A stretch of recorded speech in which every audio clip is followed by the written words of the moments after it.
reach that one and only championship goal. Baby, it's the World Series on Fox. Last night in Gotham, baseball's gods got back to work after the rain had gone. The Braves' bats struck with brute force in the house haunted by the Babe. But living his own legend was 19-year-old Andrew Jones, who twice delivered divinely. Now, Atlanta again displays its might on the mound with a man named Maddox. But beware, the Bombers have been down before, and tonight they take sight on settling the score with Key, who will set them free. It's the Braves and Yankees in Game 2 of the World Series on Fox. At 1 o'clock Eastern Time, baseball's pitching Picasso. Greg Maddux strode into this baseball museum at 161st Street and River Avenue in the Bronx, hopeful of shutting down Derek Jeter's New York Yankees once again. Last night, the New York Ball Club took their worst loss in Yankees World Series history by a score of 12-1. That was last night. Tonight, a feverish pitch here in the Bronx as the Yankees try to even up the 1996 World Series at a game apiece before they head down to Dixie for games 3, 4, and 5 in Atlanta. Hello again, everybody. I'm Chip Carey, along with future Hall of Famer and former Yankee Dave Winfield and Steve Doodah Lyons. Welcome to Yankee Stadium for Game 2 of the World Series. For Atlanta, guys, it has been no secret. Great hitting, great pitching all of a sudden again for this Atlanta Ball Club, Dave Winfield. Have you ever seen anything like this group of starters for the Braves? I thought about it in all my years. I thought of spring training, regular season. I thought back. Oakland A's, maybe Catfish Hunter, Vida Blue, early 70s Dodgers, and even the early 80s, 1981 with Jim Palmer, Flanagan.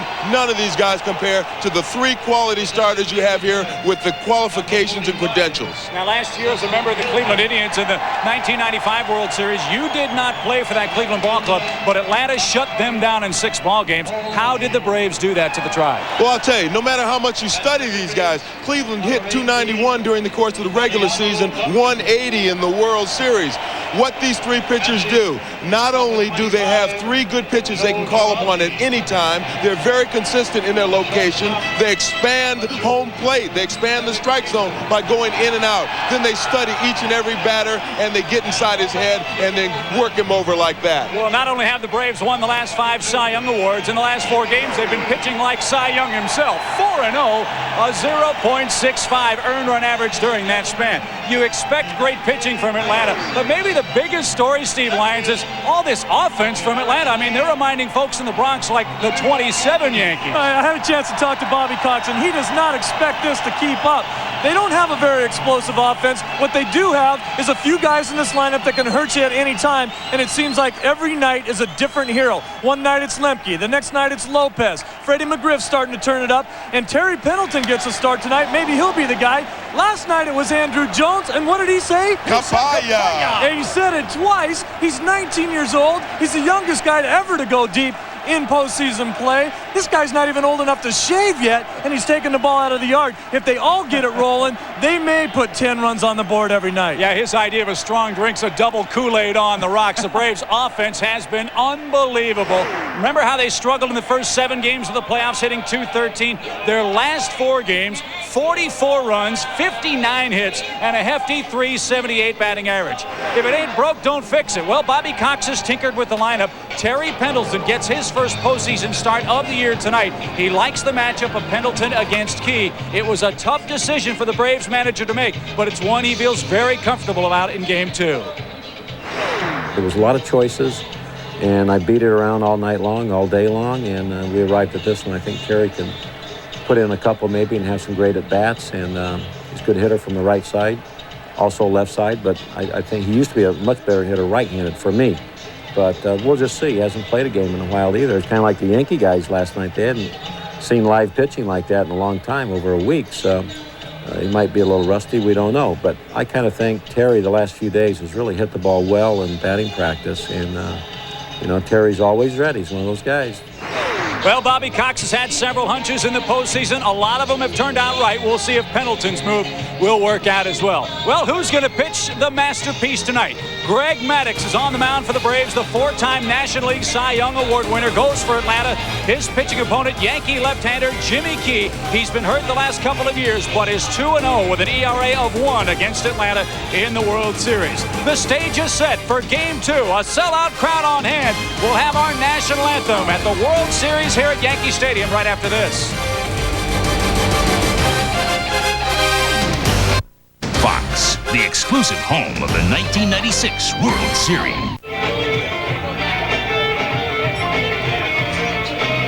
A gorgeous night for baseball here in the Bronx. We're moments away from Game 2 of the 1996 World Series.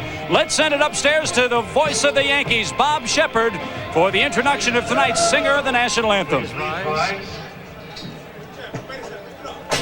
Direct your attention now to the microphone behind home plate.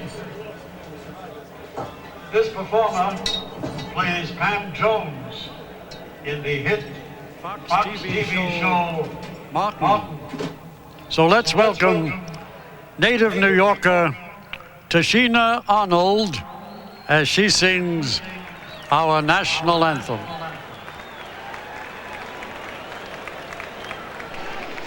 Oh, say, can you see by the dawn's early light what so proudly we hailed at the twilight's last gleaming, whose broad stripes and bright stars through the perilous fight, all the ramparts we watched were so gallantly streaming, and the rockets red glare, the bombs bursting in air gave proof through the night that our flag was still there.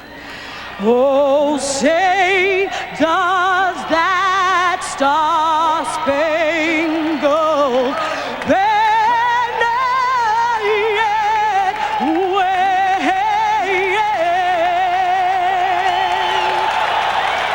Are the land of the free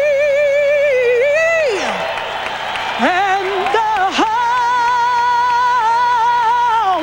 of the brave.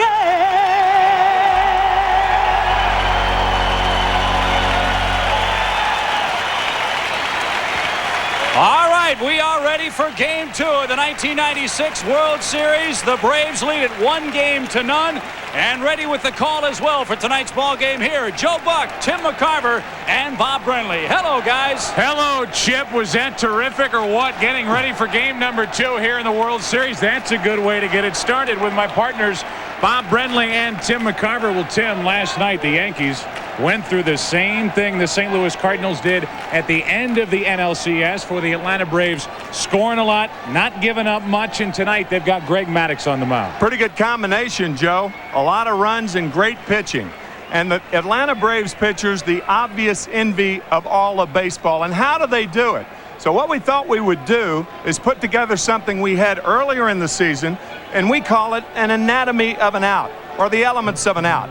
What are they? Strike one. Obviously, you got to stay ahead. Late movement, very important. Deception or change of speeds, location, and velocity. Now, Greg Maddux doesn't have a lot of velocity, but he certainly has the other 4 elements for an out. Yeah, the funny thing is, for any other pitcher, you hope for 2 on that list. Maddux has 4 on that list. Right. So he's on the mound tonight for Atlanta. Last night, Bob Brenly, easy choice for Joe Torre. He goes with Andy Pettitte, the 21-game winner, the left-hander to combat the lefties of the Atlanta Braves. Well, he didn't fare well. Andrew Jones hits 2 home runs. Tonight, another left-hander. It's Jimmy Key. But a different kind of a left-hander. Andy Pettitte is more of a power pitcher, more over the top, a hard cut fastball, a hard slider. Jimmy Key, who's been very successful in the postseason, if you see his career numbers there, relies more on changing speeds. He has a big sweeping breaking ball, more of a traditional type of a left-hander. And here you'll see the big breaking ball that he uses to strike out Brady Anderson earlier this season. That's the pitch that he's going to need to have to neutralize these Braves lefties. The key for Key, the key for the Yankees is to get 6 strong at least, then get it to Rivera and Wetland. That is the formula for success for the 1996 Yankees. It's game 2. What will happen? We're about to find out after this from your local Fox station. Well, after some bad weather over the weekend, the weather has turned very nice. 56 degrees, no threat of rain as we go along in game number 2. A look at the Boston market starting lineup for the Atlanta Braves. They will lead it off with Marquise Grissom in center field. Then it's Mark Lemke batting second, playing second, with Chipper Jones hitting third. Fred McGriff at first base cleaning up.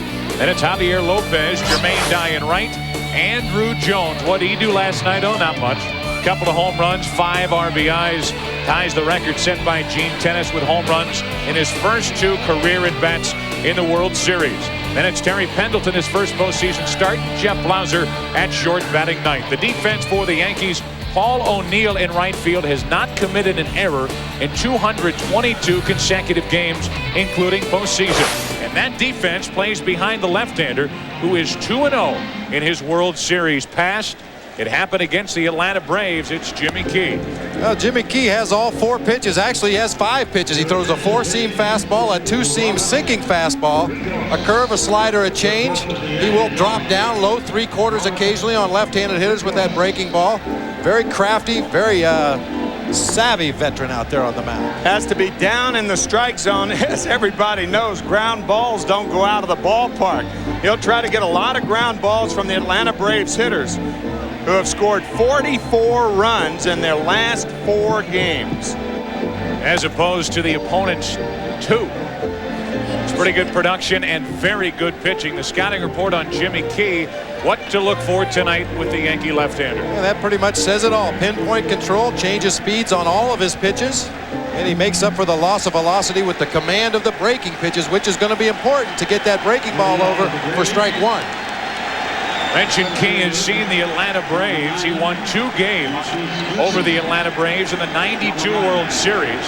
1 start, and he got the win in relief in Game 6, which clinched the series for Toronto. Marquise Grissom leads it off. First pitch, Game 2, is low for ball 1. Grissom last night had a couple of hits, and he'll try to get this Atlanta offense jump-started yet again. 2-0. Well, Jimmy Key immediately starting working the outside part of the plate on Marquise Grissom. The Braves hitters have been very aggressive early in the game, late here in the postseason. Now 3-0.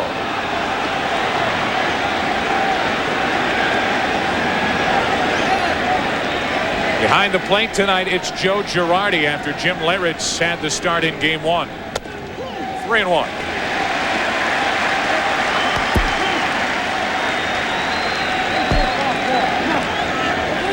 Lemke waits on deck, then Chipper Jones here in the first inning for Atlanta. Right through it, strike 2. And that was ball 4 that Marquise Grissom went after. Pitch out of the strike zone up.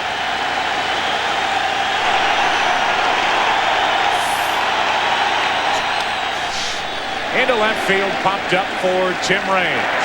1 up, 1 down.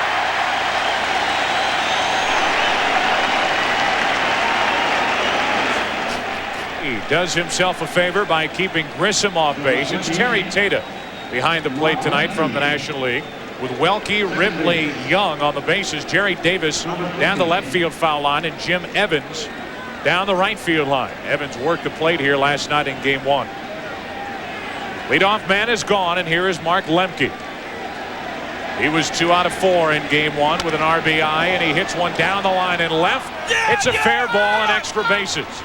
It ends up bouncing into the seats, interfered with, so a double with 1 out for Lemke here in the first inning, and there he is again.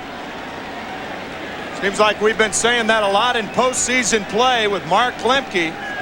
Left field umpire Jerry Davis calling fair ball, and then when the hands go up and the right hand over the left wrist, that's fan interference and a ground rule double. So an extra base hit for the Braves, and now Chipper Jones steps in. As Jimmy Key will have to get Jones and McGriff to get out of this. Breaking ball back to Key. 2 out.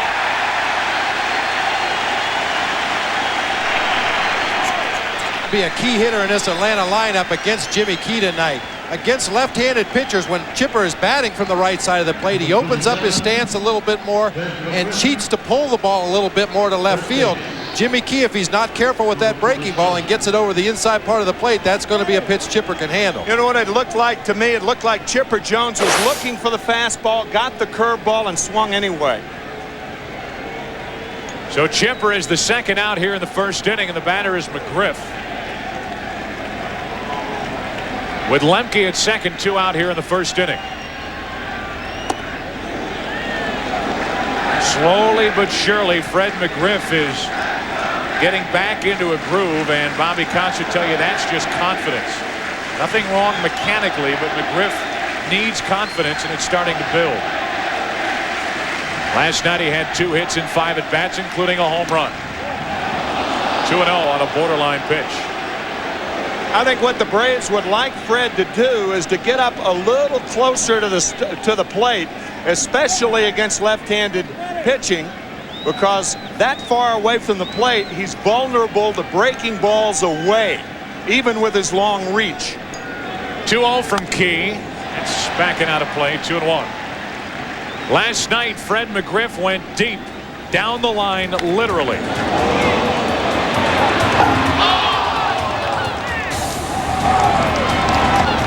Came in the 5th inning in what was a blowout game here in game 1, a 12-1 Atlanta victory. Lemke, a 1-out double. He's at second with 2 out, and a 2-1 pitch coming to McGriff. Can't catch the corner. It's 3-1. If Jimmy Key doesn't get pitches like that for strikes, it's going to be a long night for the Yankees. That pitch was a strike, looked like to me. Instead, it's called a ball by Terry Tata, and the count 3-1. Dealing with the left-handed McGriff, that's into left center field. Slicing to range, but it falls in front. Lemke scores, and it's 1-0 Atlanta here in the first. So Key doesn't get the 2-1 pitch on the corner, has to come to McGriff on 3-1. With the right-handed hitting Lopez on deck, and McGriff burns him for his 3rd hit of the series. It's an entirely different at bat. If he gets that strike, it's 2-2. Then he can go to the bad breaking ball instead of having to come in with a good one. Well, we've been wearing out that camera down in the Atlanta dugout. And they've been wearing out those steps in front of it. The reaction shot. And they have been reacting throughout postseason from the start. Now 1 on 2 out for Javi Lopez. He looks at a strike. We haven't mentioned Jimmy Key also has a very good pickoff move to first base. Perhaps not as good as Andy Pettit's, but nonetheless a very good pickoff move, and I'm sure he's going to try to keep the Braves in check over there at first base. Pettit was able to do that last night with runners at first. There's strike 2. However, Chipper Jones stole 3rd in that 6-run 3rd inning.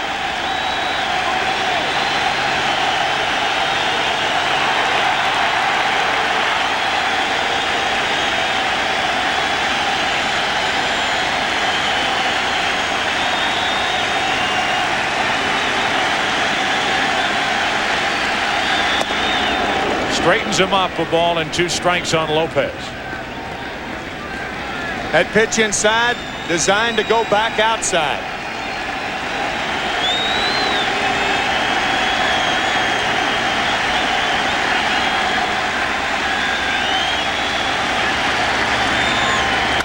To the right side, a base hit.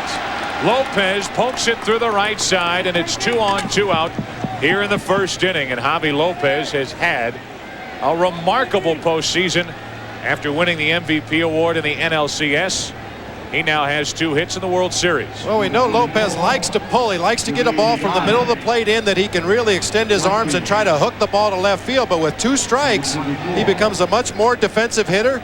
This pitch is way off the outside corner, just uses his arms to reach out there and flip the ball through the hole in the right side. So Lopez aboard, and now it could become a huge first inning for Atlanta. They already lead 1-0, have 2 on 2 out for Jermaine Dye. Ball 1 from Key, and it doesn't take much with a guy like Greg Maddux on the mound, who will pitch tonight for Atlanta. Even though it's just the first inning, a very important at bat here for Dye, and a big effort coming from Jimmy Key. 2-0.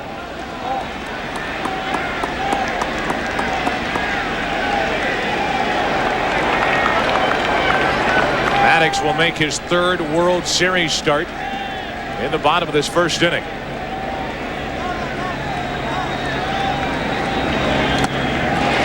Little out in front, 2-1.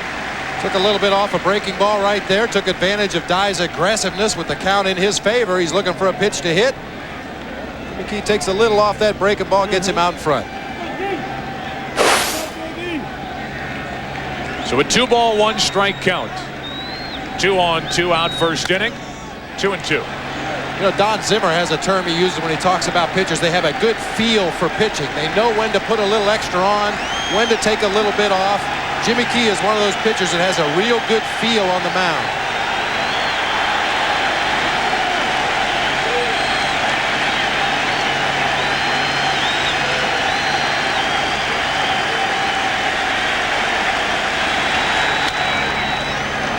Into right field for O'Neill. So Key gives up 1. A run on 3 hits. They strand 2, and after a half inning in game 2, the Braves out in front by 1. York ready for the bottom of the first inning here in game number 2, and a look at the Boston market starting lineup for the New York Yankees. They'll lead it off with Tim Raines in left and Wade Boggs hitting second. Bernie Williams batting third. Tino Martinez cleaning up, with Big Daddy Cecil Fielder, the DH, hitting 5th. Paul O'Neill is in right field with Mariano Duncan hitting 7th. Joe Girardi is catching.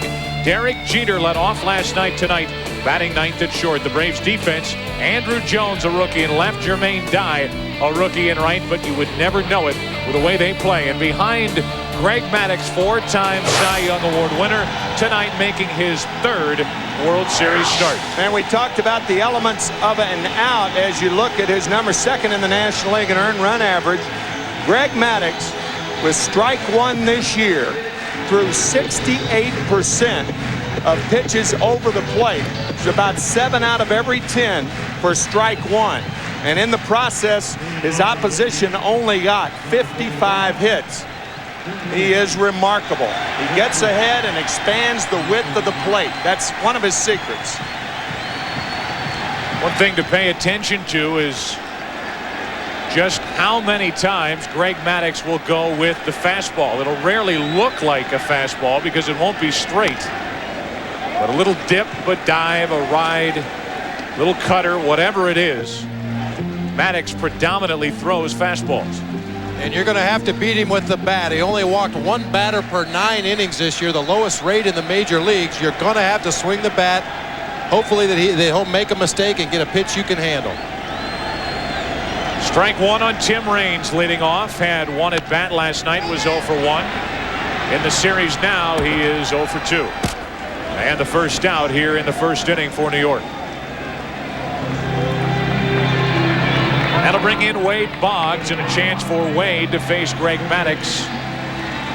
Showed you a scouting report on Jimmy Key. How about Maddux? Well, that first bullet point says it all. Throws any pitch to any location at any speed. We talked about it earlier. Not really a hard thrower, but great movement on all his pitches, and the last point rarely makes a mistake.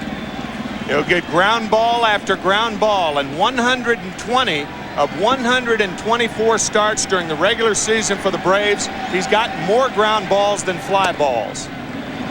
Here's Boggs. He takes the ball outside. 2 out of 4 in game 1 and drove in the only run of the night for New York. That caught the corner, 1-1.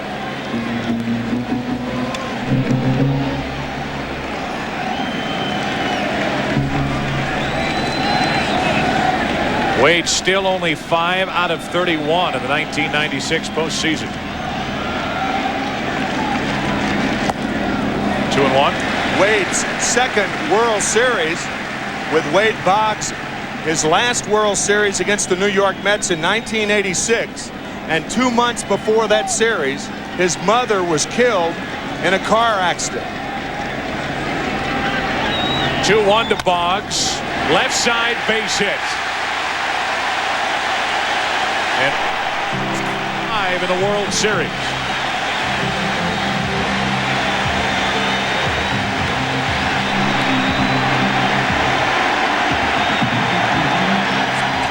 As Maddox is on the mound, Boggs has been the same thing in the batter's box throughout his career. Braves giving him that hole up the middle. Blauser cheating over in the hole between third and short, and Boggs just rolls a base hit to the vacated area. I think that's a great point, Bob. Wade Boggs is just as much of an artist with the bat as Maddox is with the ball. And now 1 on, 1 out with Atlanta out in front, bottom of the first inning for Bernie Williams.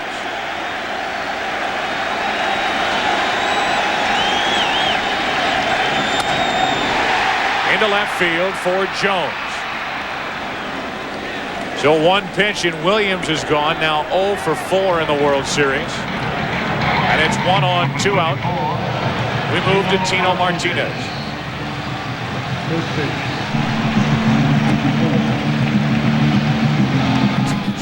Last night, but look at the postseason, 1996. No home runs, no RBIs. The Yankees as a team in the postseason hitting .257 with 14 home runs.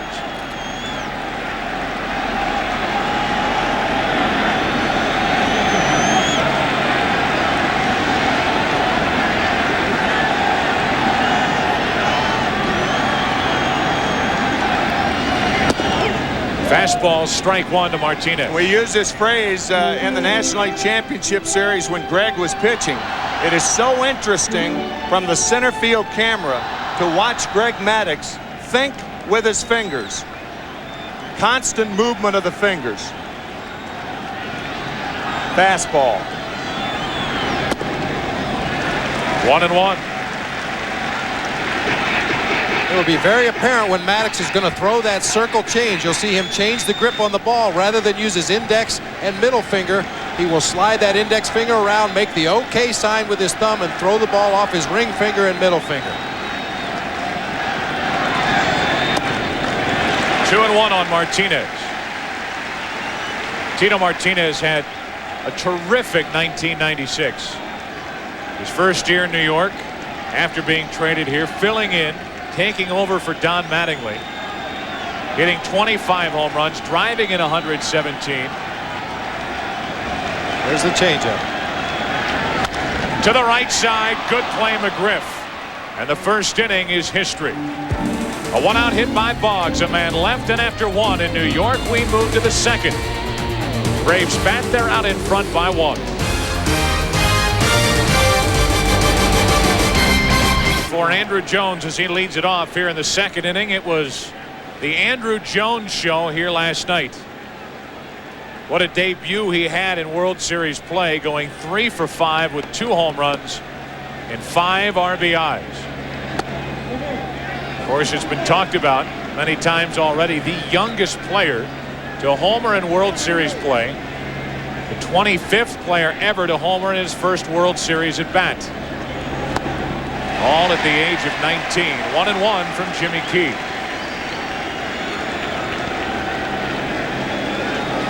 This is that big breaking ball we talked about at the top of the show. Big overhand curveball. He'll throw that at different speeds. 1-1 on Andrew Jones, and he's hit. They'll love it here at Yankee Stadium. Jones is on, hit by the pitch. Unintentional. No way in a 1-0 ball game you're going to put the leadoff runner on. Jimmy Key trying to come into Andrew Jones. It looked like it hit his back leg. Rather artistic, athletic move, just getting out of the way of the ball, but the ball, he got his front leg out of the way, but it plunked him on the back leg. He's all right. And he's on at first with nobody out. So a hit batsman to start the inning. And now Terry Pendleton making his first postseason start this season. Pretty close. That's a good move from Jimmy Key. Very deceptive. He gives you a lot of different looks. He'll snap a throw over there. He'll give you the high leg kick. Back safely that time. That's why if you elect to run, I think the option against Key would be to hit and run instead of a straight steal, because his move's going to keep the runner closer to first. Pendleton at the plate.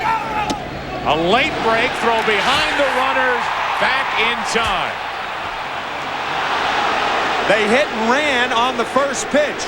The Yankees sniffed it out and pitched out. Look at Joe Girardi, and now the throw's in time. But we talked about the athleticism of Andrew Jones.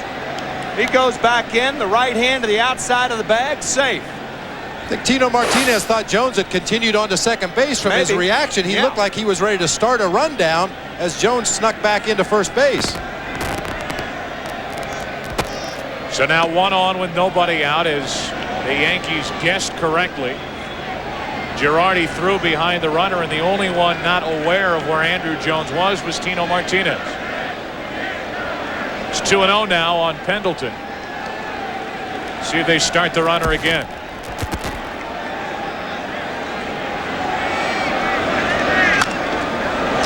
Now 2-1.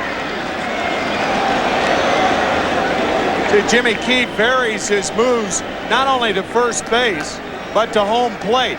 The last time he freezes Jones by giving the high leg kick, hesitating, and then going home.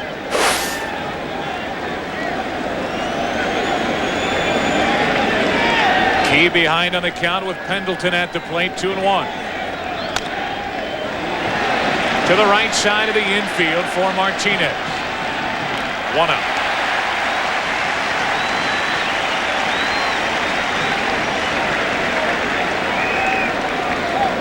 So Pendleton retired, still hitless in this postseason, now 0 for 8.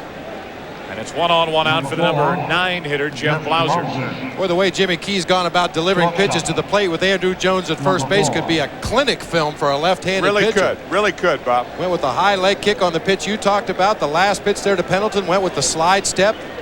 Impossible to get any kind of read on him at first base. To the right side, maybe 2. 4, 6, 3. Got them both. Inning over. A hit batsman. Jimmy Key gets surrounded. Bottom of the second. Yankees bat. Trail by 1. Major League Baseball's World Series is brought to you by Chevrolet Trucks, the most dependable, longest-lasting trucks on the road. By HBO. It's not TV. It's HBO. By Sun America, the retirement savings specialist. And by Boston Market. Don't mess with dinner.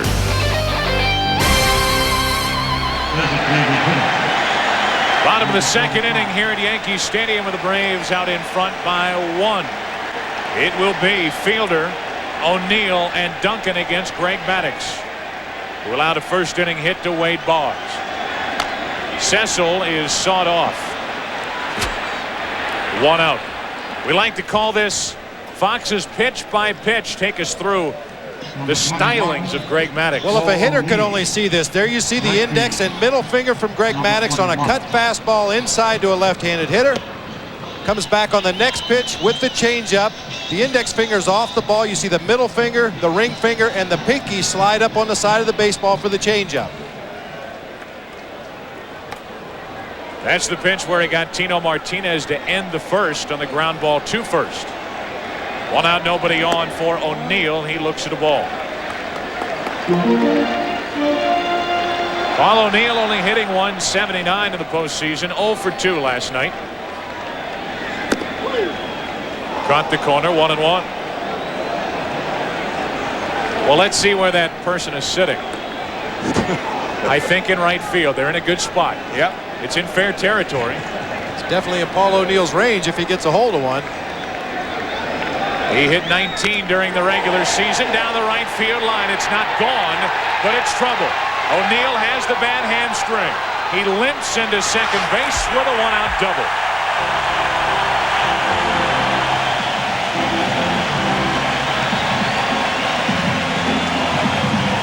And the people up in right field are trying to applaud, but they've got signs up there. They can't applaud.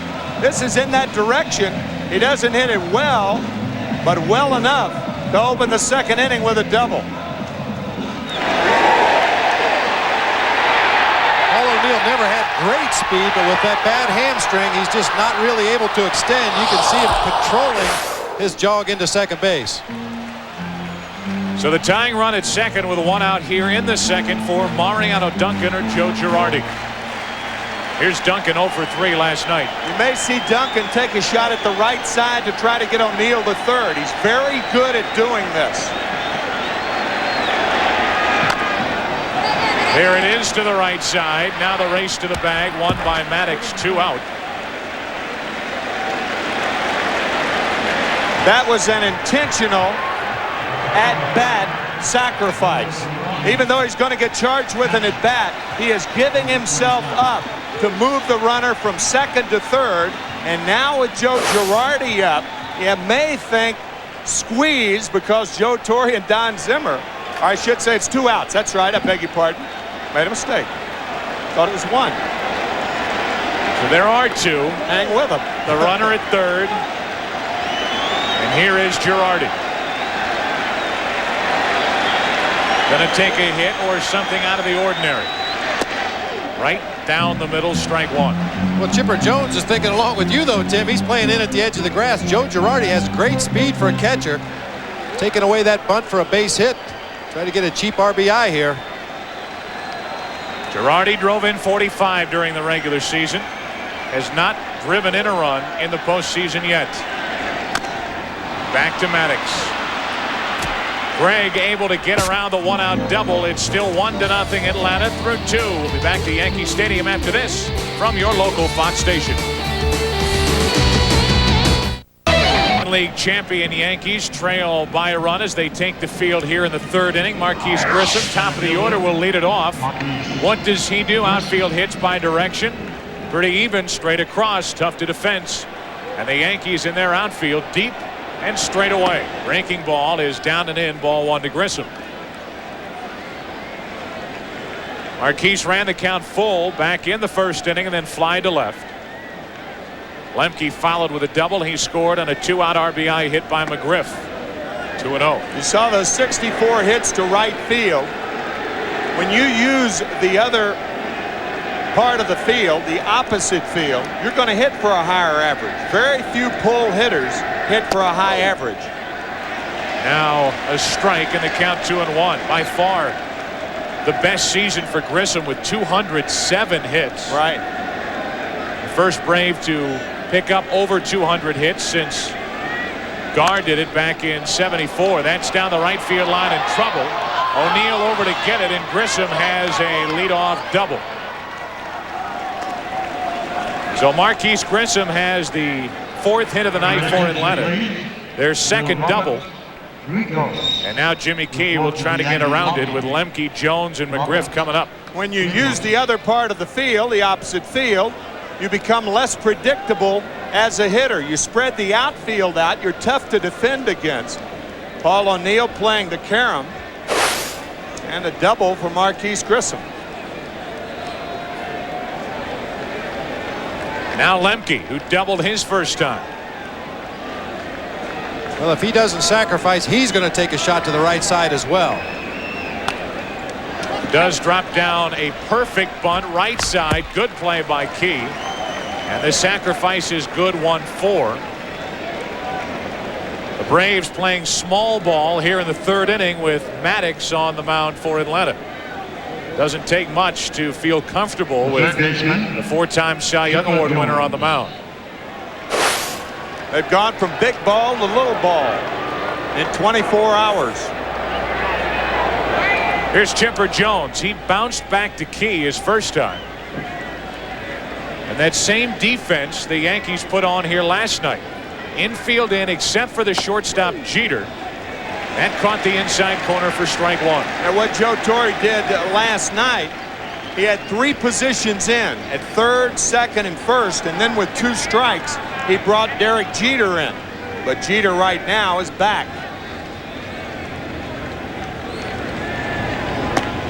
Ball and a strike on Chipper Jones, who has driven in 9 in the '96 postseason.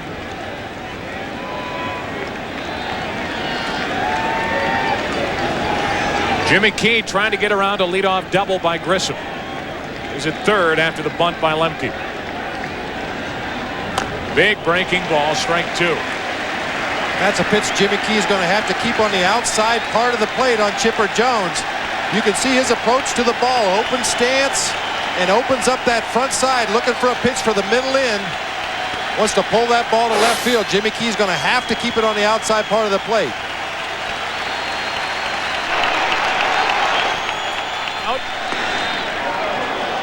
Wouldn't bite. 2 balls, 2 strikes.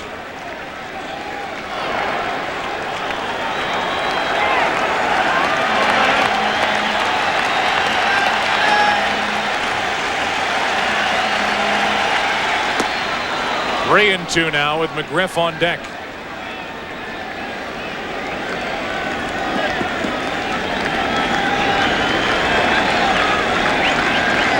Chipper Jones 1 out of 5 with 3 RBIs so far in this World Series.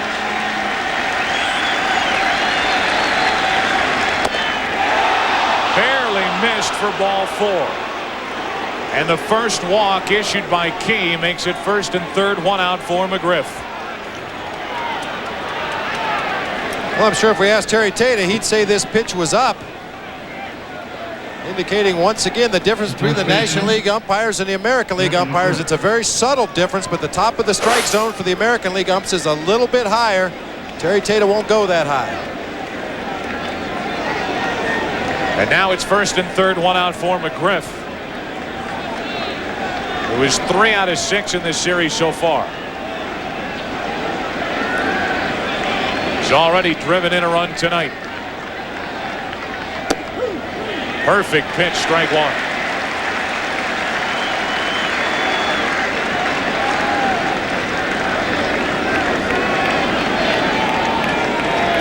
There you see the scouting report on Terry Tata. I had the opportunity to work in front of Terry for 9 years. I believe that he will give the pitcher pitches if he proves he can consistently hit his spots.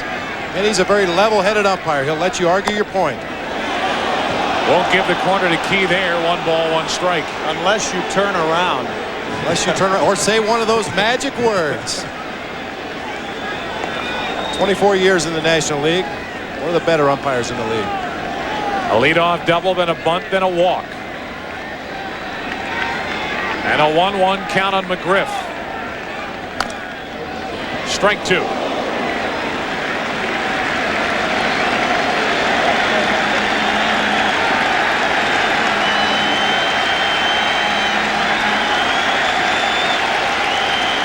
Our Fox box, top left-hand corner of your screen. Runners on at first and third. 1-0 Atlanta, and Jimmy Key is trying to keep it right there. He had 2 strikes on Chipper Jones. He walked him. He has 2 strikes on Fred McGriff. Big pitch coming right here.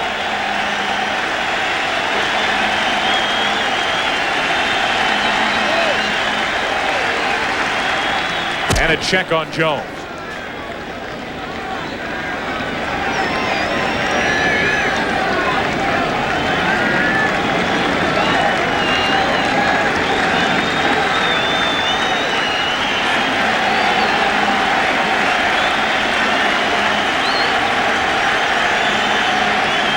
One and 2 on McGriff.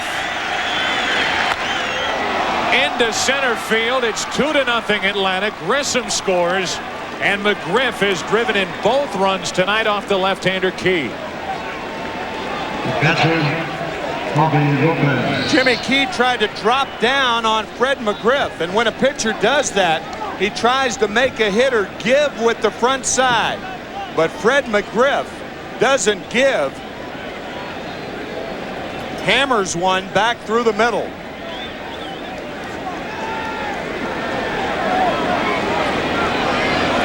Double play situation. Jimmy Key got a ball up in the zone when he was trying to keep it down and get a ground ball. And McGriff now 2 for 2 with 2 driven in, 2 on 1 out for Javi Lopez. That's trying to get out of play. And it will for strike 1.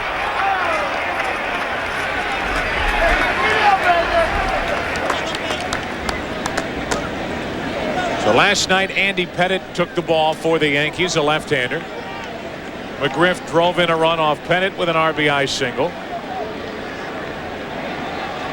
Tonight it's a left-hander, Jimmy Key, and McGriff has had no problems with Key. 2 for 2 with 2 RBIs. 2 on 1 out and a 1-ball 1-strike count on Lopez.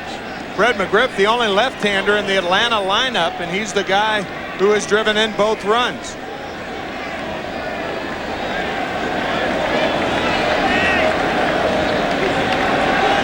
Runners aboard. Chipper, Jones, and McGriff for Javier Lopez. Key is trying to nibble, not getting the corners, and in the process falling behind. And he's 2-1 on Javier Lopez.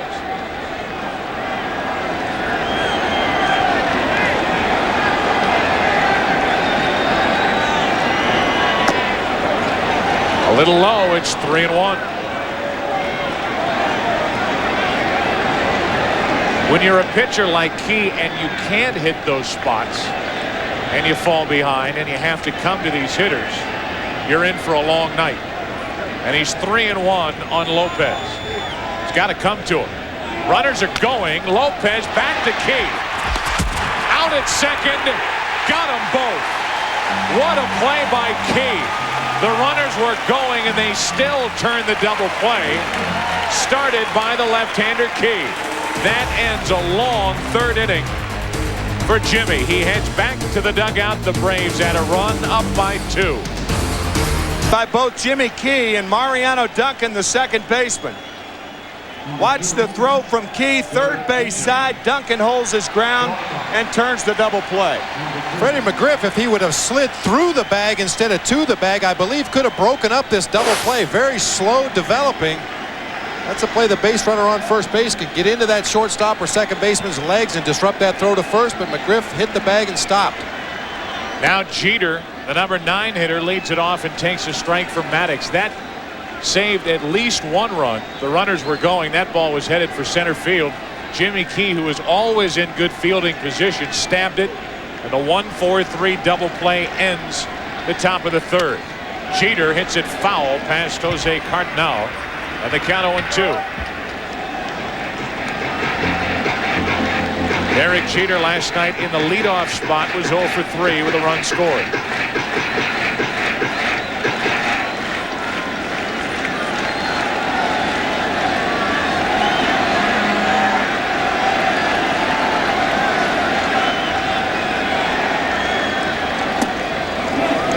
Off the corner, 1-2.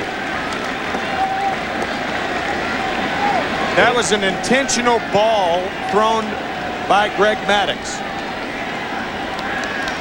He intentionally threw the ball off the plate away.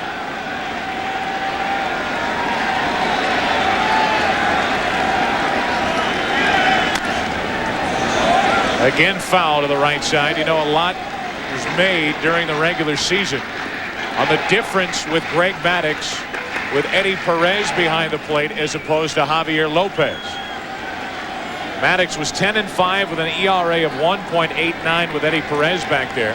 5-6 during the regular season with an ERA of 3.44 with Lopez. But Jeter is hit on the hand, and you hope he's all right.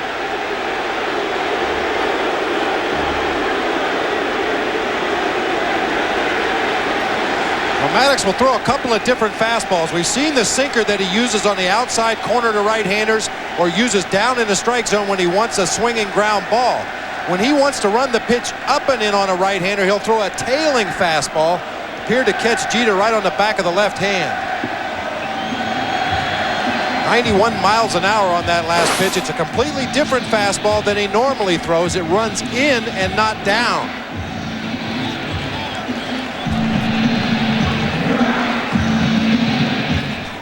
Jimmy Key hitting Andrew Jones after the 2 home runs last night. We didn't think it was intentional at the time.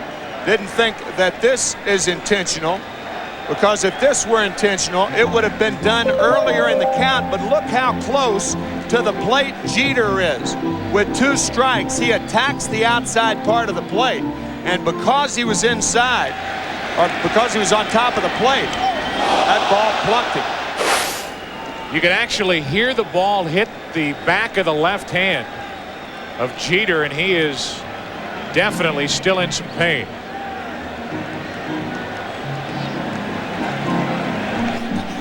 It's not his top hand as a hitter or his throwing hand as a thrower. Gene Monahan, the trainer, along with Joe Torre, out seeing how it is. Yeah, they'll check the mobility in that wrist. They'll have him squeeze Gene Monahan's hand to see if there's any strength in the hand. Looks like Jeter wants to stay in the ball game. Well, one thing we know he can still do is run. Right. I think the jury's still out as to whether he will stay in this game past this 3rd inning. Field also. He may not be tested until his next at bat. Just to finish that point about Maddox, you know, people worried, I would imagine Braves fans worried, when Maddox made the start in Game 6 with Javier Lopez behind the plate. But Maddox ends up going 7 2/3 innings, allowing only 1 run on 6 hits. He was fantastic. Yankees trail by 2, have 1 on, nobody out, and Raines to McGriff. 3-6-1, but too late on the relay, and it's 1 on, 1 out. So the force out off the bat of Raines, scoring 3-6, and Tim is 0 for 2. The reason Greg Maddox got to first base was that Fred McGriff was too far away from first after he made the throw. First base position made for a left-handed thrower, and you got a pretty good idea of why with that throw by McGriff. That's a much tougher play for a left-handed thrower, and a good takeout slide by Derek Jeter. There's that spray you love so much, Tim. I love it. Ethyl chloride. Doris Chloride's sister, isn't it? It is. Polly and Esther, right? One on, twins. 1 on, 1 out for Boggs. And a check on Raines, who stole 10 bases, was 10 out of 11 during the regular season, but was bothered with a bad hamstring during much of 1996.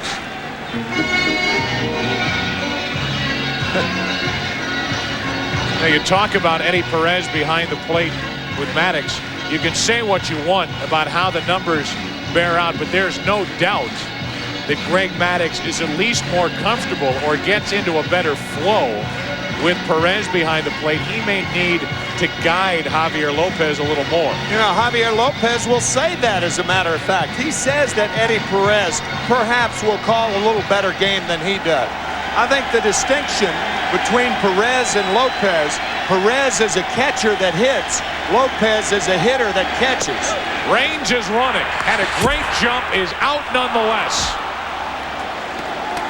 Tim Raines had a decent jump, and Javier Lopez guns him down for the 2nd out here in the 3rd inning. Qualifier. He's a hitter that catches, that can throw, as you see.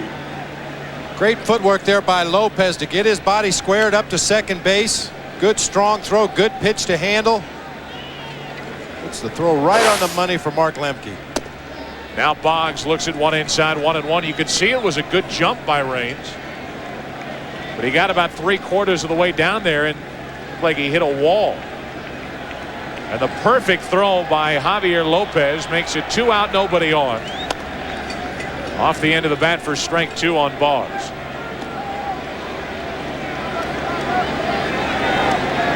We talked about this during the NLCS. The biggest thing with a pitcher working with a catcher is confidence and rhythm. If you have confidence that the catcher's going to call the right pitches, you're not going to shake him off as often. You're going to work faster. Maddox likes to work fast. Jeter led off. He was hit by a pitch. Then the force out off the bat of Raines. He's out stealing. The 1-2 to Boggs. You don't see Wade Boggs take that kind of a swing against many pitchers. Maddox is on tonight. We'll keep an eye on Jeter. 4th inning, 2-0 Atlanta. Jeter is back to the field for the 4th inning. It's 2-0 Atlanta, taping up his wrist, his left wrist, after being hit by a Greg Maddux fastball, leading off in the bottom of the 3rd. They do that immediately in an attempt to keep the swelling down, at least until after the game, when they can get an ice bag on there and get a further report from the medical staff. Here is Jermaine Dye. It'll be Dye, Andrew Jones, and Terry Pendleton. Dye flying to right with a couple on back in the 1st inning. Good pitch over the outside corner, 1-1.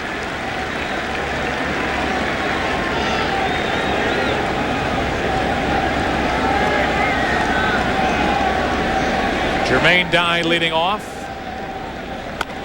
Into left field, a base hit. Waited just enough, and Dye is on. Now Raines kicks it. Dye to second. He's safe as Duncan can't handle the throw.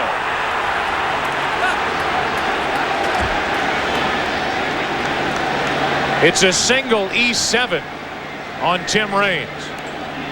Nice piece of hitting by Jermaine Dye to extend his swing there. Keep the bat in the strike zone for a long time. Routine play for Raines, not able to come up with it. It's a short hop throw to Duncan that he can't handle. All kinds of mistakes on that play. That's a tough play for Mariano Duncan, that in-between hop. You have to give with a hop like that, and if you give too much, you're off the bag. So a runner at second, nobody out, and Andrew Jones shows bunt. So Tim Raines has been a big part of this game already. Thrown out trying to steal. Tim, you talked about it last night. The Yankees would come into this World Series with the Braves and maybe play more of a National League style of ball than the Atlanta Braves do. Joe Torre liking to put the hit and run on, steal bases. Right. Couldn't do it last night after falling way behind. And tonight, when they run Raines to try to get into scoring position for Boggs and Williams, he's thrown out. Now the error, and a chance for the Braves to add to their 2-0 4th inning lead. 1 ball, 1 strike on Andrew Jones. Strike 2.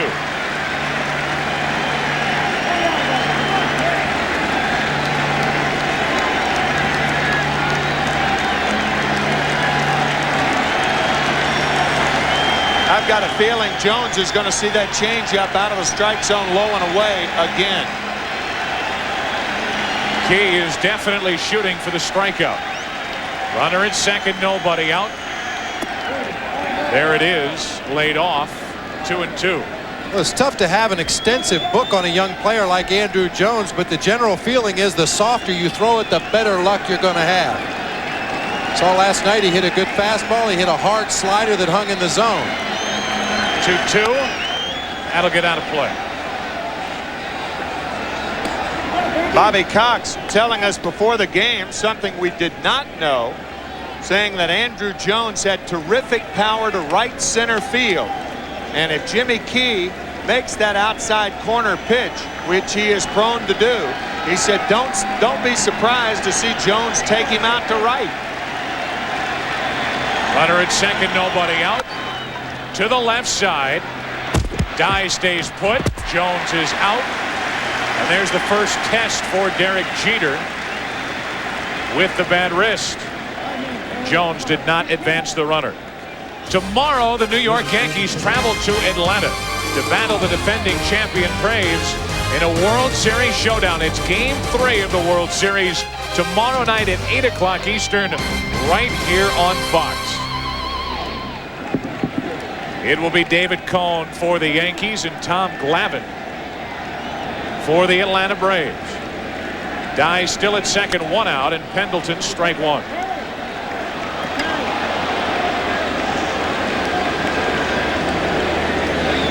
Still looking for his first hit since the curtain came down on the regular season.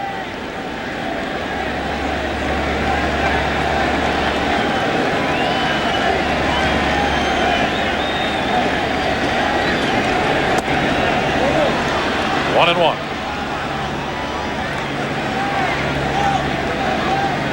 Still searching for that World Series title all those years with Atlanta. All those years in St. Louis getting to the World Series. And of course, when the Braves won it last year over Cleveland, it was with the Marlins.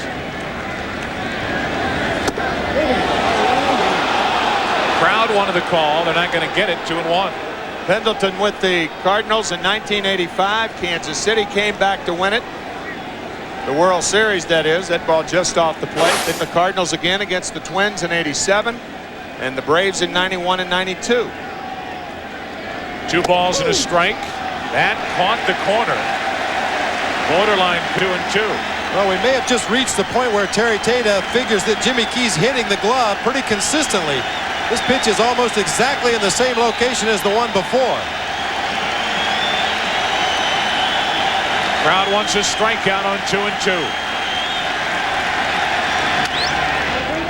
Pendleton stays alive. You notice how Joe Girardi sets up. We mentioned the last inning comparing Javier Lopez and Eddie Perez. Joe Girardi is a catcher that hits. He has the latest setup of probably any catcher in either league with a runner on at second base. And the reason a catcher does that, sets up late, is so the guy at second doesn't give location. Watch Girardi. Setting up outside, and Pendleton grounds to second. 2 hopper, 2 out. Well, tonight the MetLife Blimps, Snoopy 1 is cruising the skies above Yankee Stadium. MetLife Blimps are constantly traveling, covering major sporting events throughout the U.S. and Canada. So our thanks to MetLife for providing us the aerial views from Snoopy 1. Beautiful night here at Yankee Stadium. There was a lot of concern coming into New York start of the weekend. When would we get these 2 games in? Missed on Saturday night, played here last night and again here tonight. Here's Blauser, runner at third, 2 out, and he takes ball 1 as he shows a bunt. Jeff bounced into a 4-6-3 double play his first time up.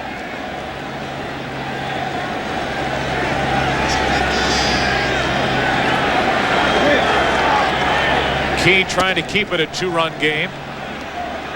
2-0 on Blauser. Jimmy Key, a pitcher for Bobby Cox and the Toronto Blue Jays back in 1985.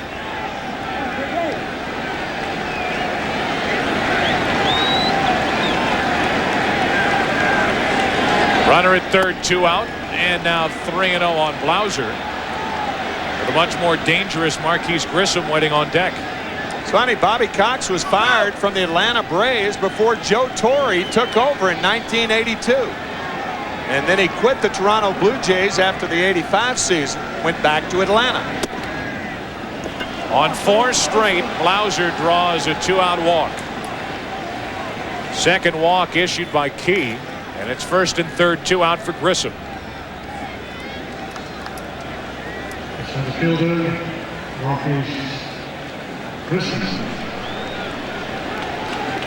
Coming up in the 9th inning, Tim, Bob, and I will award today's Chevrolet Player of the Game. Jimmy Key had a runner at second, nobody out. Now it's first and third, 2 out. No damage done.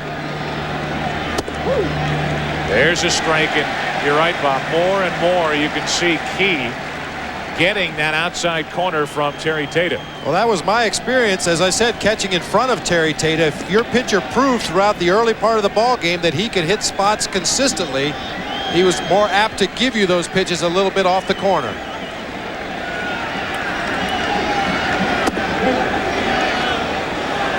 Not that far.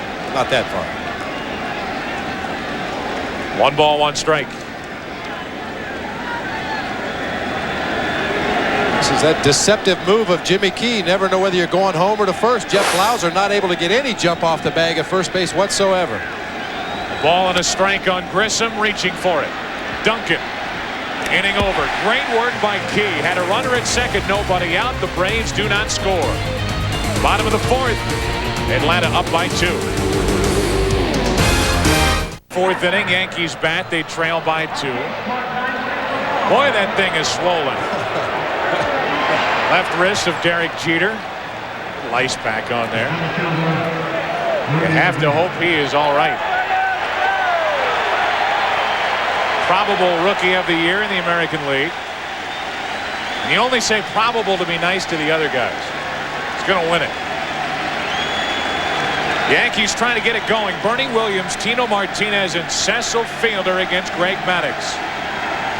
4th inning, down by 2, and a ball low to Bernie, who is 0 for 4 in the series so far.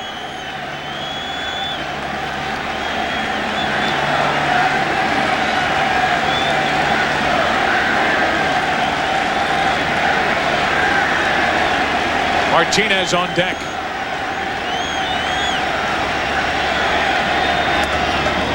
Out in front, strike 1. Good change up there from Maddux. You know, one thing that sets Greg Maddux apart from other pitchers in baseball is he doesn't worry about his mechanics. His mechanics are so constant and so locked in that he can really concentrate on what he wants to do to the hitters and doesn't have to worry about where are my hands, where are my feet. Ripped right at McGriff. And a bad break for Bernie Williams and the Yankees here in the 4th inning. Hardest hit ball of the night, and it's the first out here in the 4th. Well, they're not a match made in heaven. They're a match that could only be made on Fox. TV's Oddest Couple are back with all new episodes. Catch Ned and Stacy coming soon on Non-Stop Fox. You're on. Hit that button. And a couple of the stars from the show are here, including Deborah Messick, Nadia. Martinez breaks his bat. It heads into the seats. He's the second out of the inning, but forget about the out. The broken bat ended up in the seats, and evidently everybody's all right. That is about as dangerous as it gets.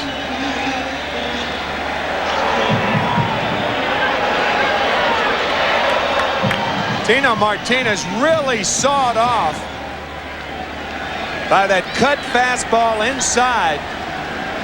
Joe Torre telling us before the game that he has seen more bats seem to explode this year. Of course, you hit it off the trademark. That's what's supposed to happen. Players refer to that as getting in your kitchen. That thing was in the pantry. Made a sandwich. Right. Very dangerous as that jagged edge of the bat headed into the seats, but came down without hitting anybody or hurting anybody seriously. Cecil grounds to short. Blauser takes his time, and the Yankees go in order in the 4th. Maddux in control after 4. Atlanta out in front by 2. Into the 5th inning here at Yankee Stadium. Jimmy Key is certainly doing his part. Derek Jeter so far so good after being hit on the left wrist by a pitch from Maddux in the 3rd inning. Key back to work. Lemke leads it off. Breaking ball grounded up the middle for a leadoff base hit. And Lemke is 2 for 2.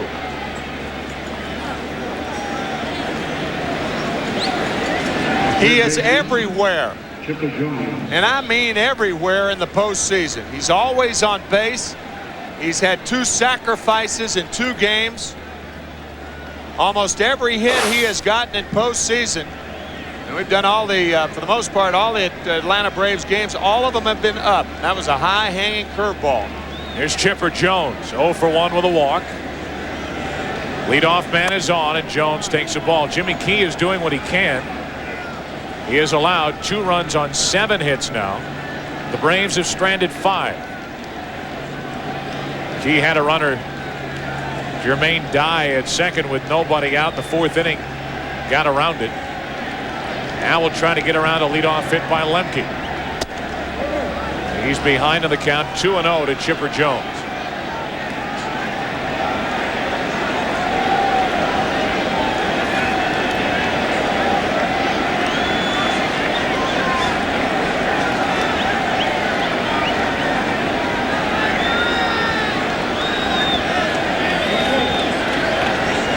Runner at first, nobody out. That's down the right field line, in trouble. Into the corner for extra bases. Lemke digs for third. They'll hold him there. It's a double. And it's second and third. Nobody out here in the 5th.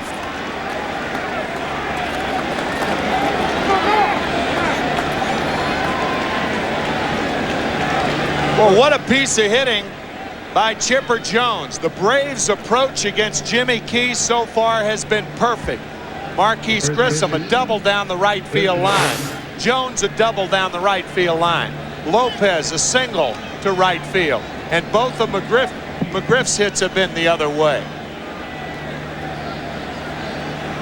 So a single and a double to start the 5th inning, and now McGriff, who is 2 for 2 with 2 RBIs, the only 2 tonight, digs in.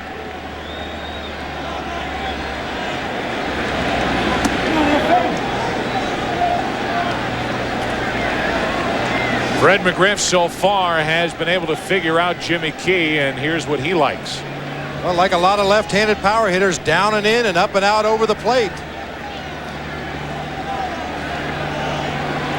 1-0 pitch.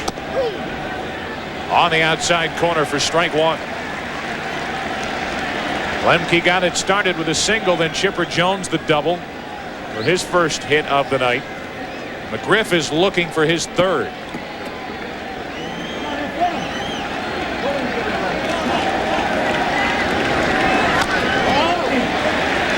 Strike 2 on McGriff. Key has had 2 strikes on McGriff in the first 2 at-bats, but has not been able to put him away. Ladies and gentlemen, this hurts. Driving that ball right down off the inside of that right ankle. That pain does not go away anytime soon. I don't care how long you walk around that batter's box. That's going to stay with you for a long time. Baseball pedicure. That's it. And McGriff in the hole, 1 and 2.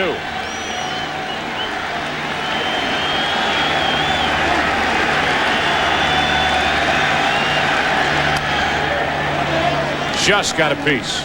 Remember the last hit McGriff got, as you see Javier Lopez on deck. Jimmy Key dropped down on McGriff. He threw the fastball. The last time he dropped down and threw the breaking ball low and away.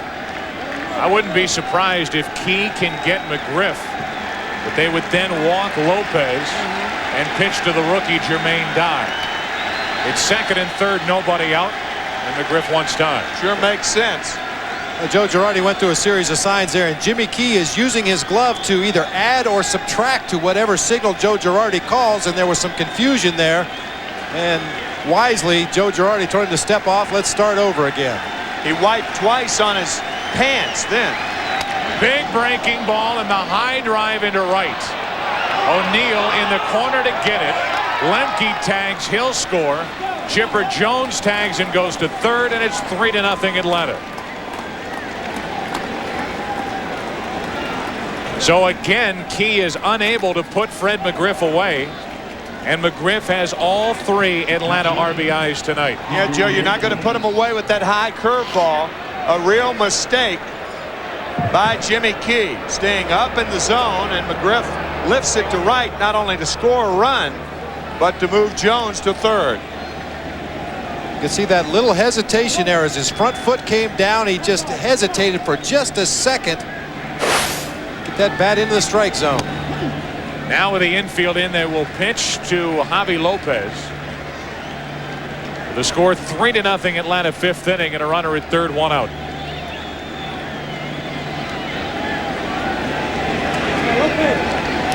Lopez 1 out of 2.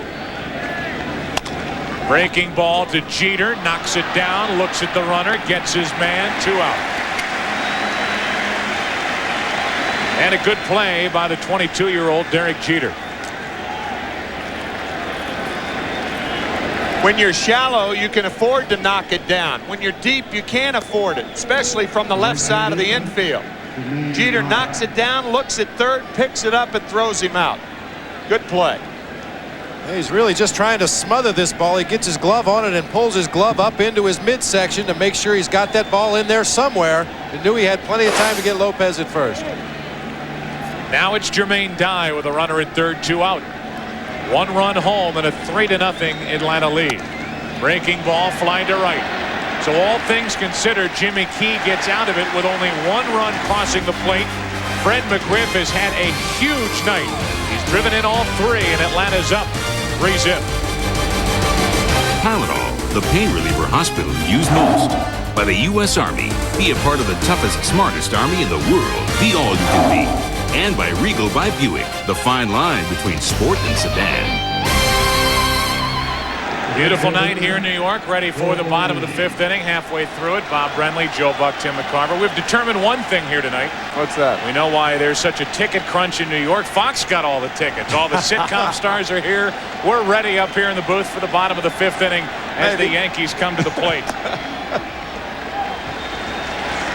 Paul O'Neill will lead it off, the number 6 hitter.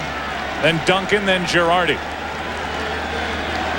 Some of those tickets going for $1,000 a pop. Some people looking for refunds after last night's game. 1 ball, 1 strike. Yankees hanging in there tonight. And you really can't underline the job that Jimmy Key has done enough. He's been giving up hits, 8 hits. But he has been able so far, Bob, to avoid that big inning. So far, but they're getting very near the point of no return against Greg Maddux. When he gets 5 runs of support, he is 54-1. O'Neill yelling at himself. And a 1-2 count. He's yelled at himself quite a bit with Maddux on the mound. So have a lot of hitters.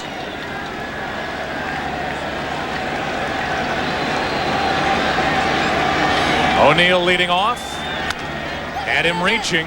And the easy play for McGriff. 1 out. And O'Neill, who doubled his first time, is the first out here in the 5th inning. Well, Friday, it's the most anticipated new series of the season. People magazine calls it far and away the best new show of the year. From the creator of The X-Files comes Millennium. Premiering Friday after a classic episode of The X-Files on Fox. That's a big night. Friday night on Fox. That'll be a travel night for the World Series. If there are Game 6 and 7, we'll be headed back to New York.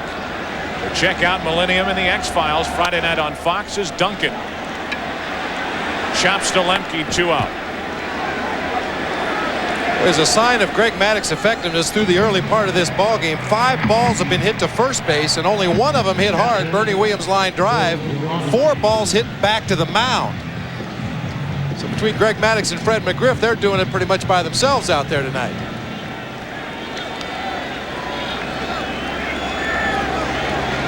Eleven of the putouts on the ground. And Maddux has been involved in 4 of those. He's a 7-time Gold Glove winner. There's a strike to Girardi. People howled when the Yankees let Mike Stanley walk away. Catcher last year who hit 18 home runs, drove in 83. But Girardi, after a very slow start to the regular season, put together a solid year, hitting .294, drove home 45 runs, and really helped out this Yankee pitching staff. And Girardi, of all the Yankee hitters, should have a pretty good book on Maddux since he caught him in Chicago. It's down the right field line, slicing into the seats for strike 2. You know, they say the curse of the Cubs, and that Ernie Broglio for Lou Brock trade is the one that's always pointed to. Well, at least the Cubs got Broglio. They let Greg Maddux walk away, arguably one of the best pitchers in the history of Major League Baseball. And that deal, or no deal, may surpass the Brock for Broglio trade. Barely missed. Don Zimmer was the manager. And in early '91, he implored the Cubs to lock Greg Maddux up to a long-term deal. He was to become a free agent in '92. They didn't do it. They could have kept him. They waited too long, and Maddux left and went to Atlanta. You let a guy like Maddux get away, and you can still see the effect on the Cubs pitching staff since Maddux left after '92, which was his first Cy Young Award year, first of 4 in a row. 3 since with Atlanta. Blauser to his left. Another 1-2-3 inning for Maddux, and now after 5, Maddux and the Braves are out in front with a lot of help from McGriff. 3-0 Braves. Commissioner Bud Selig. His signature is on the official ball of the World Series. First time that a commissioner's signature has been on the baseball since '91. So he has relented. He has put his signature, his stamp on the ball. You notice it said office of the commissioner. He is in attendance here tonight. Braves out in front by 3. 6th inning and 1 ball. And now 2 ball. No strike count on Andrew Jones leading off.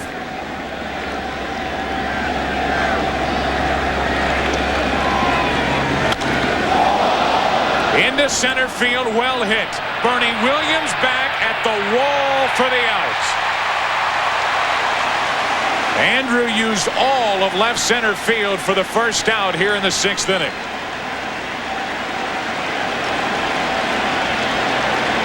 So far and so high, Jimmy Key waiting to exhale.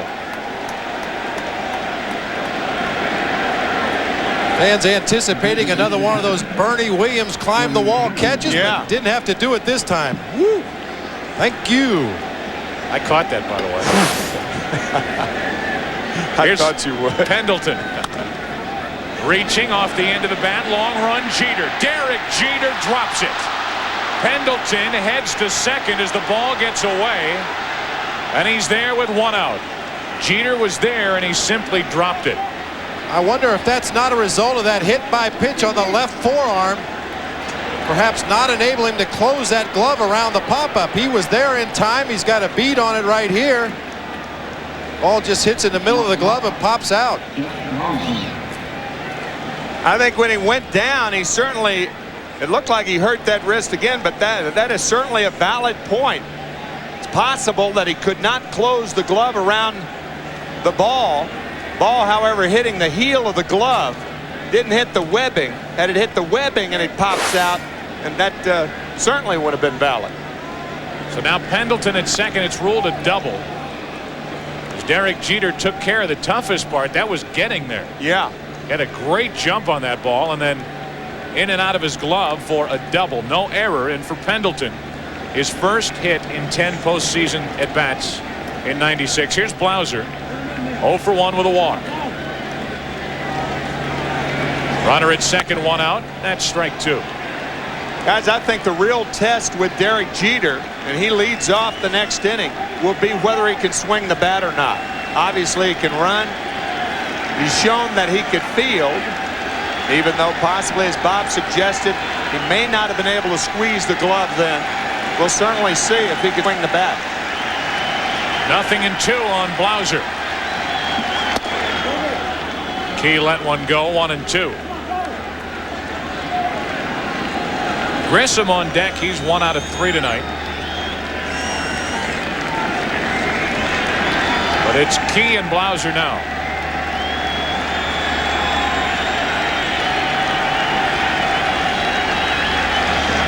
Breaking ball, ground ball to short. Jeter makes the play, 2 out.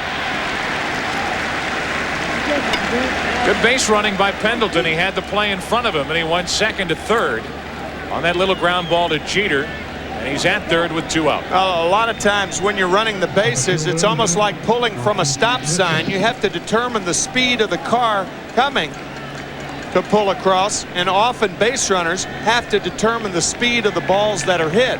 That ball wasn't hit that hard, and that allowed Pendleton to go to third, and it was a good base running play. Now he's there with 2 out for Grissom. And Marquise looks at ball 1 outside.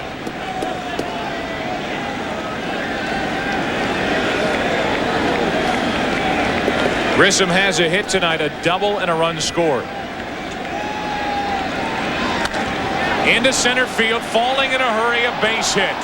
In to score is Pendleton, and it's 4-0 Atlanta here in the 6th.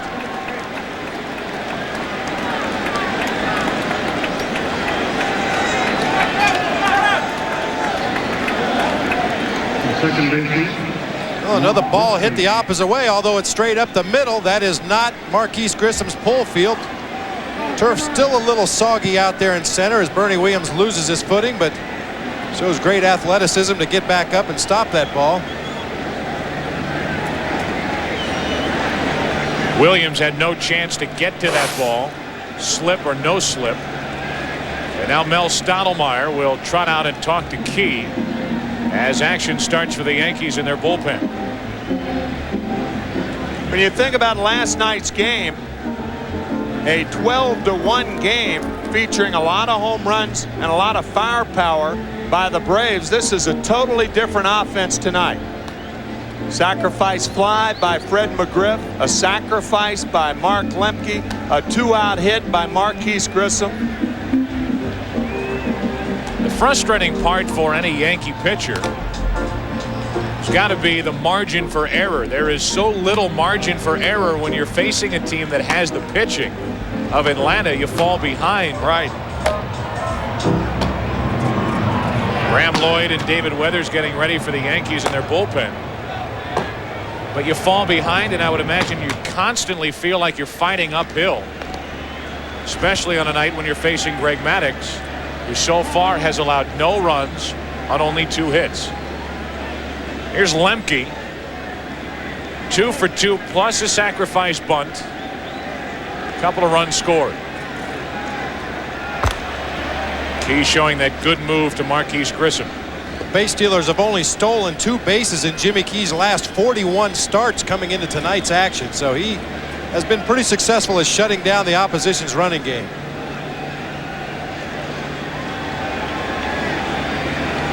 Another look to first. Gives you so many different moves to first base as well as moves to home plate. A lot of left-handed pitchers will have one move that they'll use at first base if they're trying to pick off, and another delivery that they'll use to go home.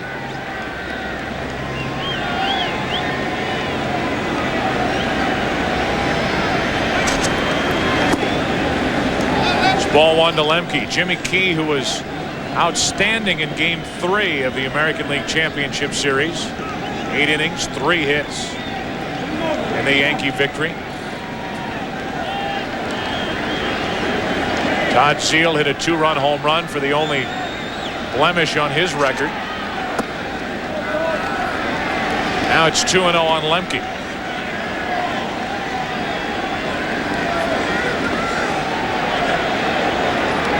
Joe Torre getting his first crack at the World Series, and after last night's 12-1 Atlanta win, tonight looks a lot better. I bet he doesn't feel a lot better. It's 2-1 now on Lemke. Well, the first 2 deliveries to Lemke, Jimmy Key went with the slide step and missed low and away with both pitches. That time he went with his regular high leg kick and threw the ball over the plate. A lot of times out of the slide step, left-handers have a tendency to rush the ball to home plate and not finish their delivery, consequently missing low and away. Breaking ball drops low, and it's 3-1 on Lemke. Chipper Jones, much more of a power threat waiting on deck. Sometimes the threat of the stolen base is more important than the stolen base. 1 on, 2 out. That's into right field for O'Neill. Ball is there, and the Braves get 1. 1 run, 2 hits. They leave a man. They've stranded 7. Bottom of the 6th inning. They have to get to work. Down by 4. Presents the Ultimate Series Souvenir, the official 1996 World Series video. All the drama of the 1996 World Series, plus exclusive interviews, are showcased in this remarkable video. To order the 96 World Series video for $19.95 plus $4.95 shipping, use your credit card and call 1-800-787-6227. 1-800-787-6227. A message from Major League Baseball. inside the Yankee clubhouse here. Derek Jeter has come in and out of the clubhouse 2 different times with head trainer Gene Monahan. Now, they do not have x-ray machines in the clubhouse, so they haven't taken pictures. He's got a bruised left wrist, and he's going to lead off the bottom of this inning. All right, Steve, thank you very much. Here he is. Second at bat of the night. First time up, hit by a pitch. Now looks at ball 1. And this crowd here in the Bronx trying to help the Yankees get it together.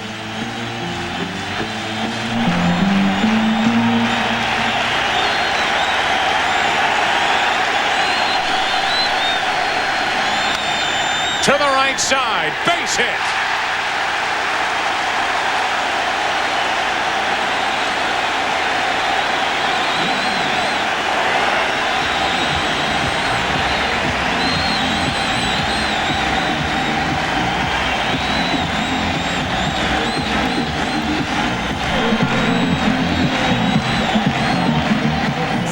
By Derek Jeter, and proving that that left wrist is all right. Fastball away, he went the other way. And now back to the top of the lineup. Here is Tim Raines.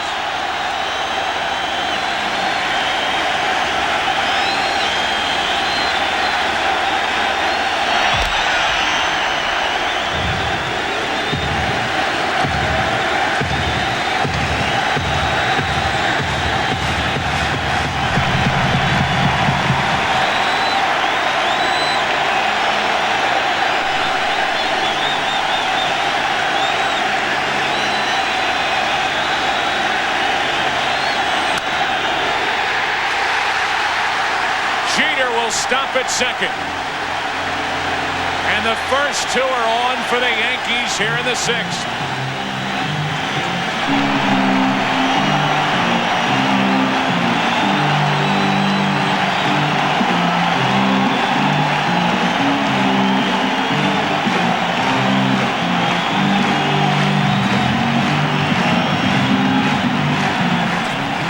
In every at-bat in this ball game, but this time he comes through with a solid knock just over Jeff Blauser. Jeter went the other way. Raines goes the other way. And it's 2 on, nobody out for Wade Boggs.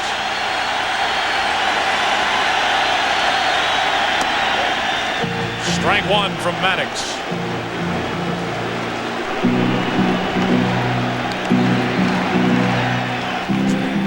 His first time up against Maddox, bounced one through the left side.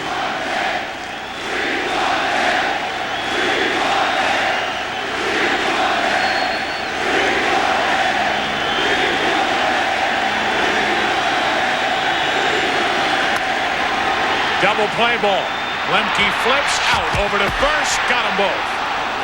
4-6-3. And after the first 2 reach, Boggs grounds into a big double play.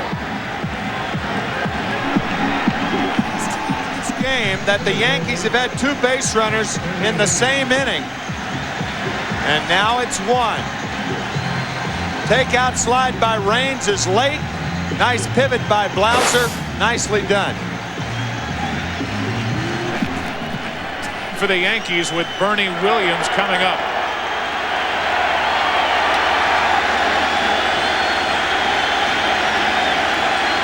Hitless in this series. Out in front for strike 1.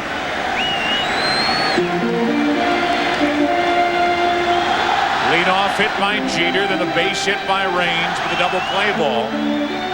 And it's Jeter at third with 2 out.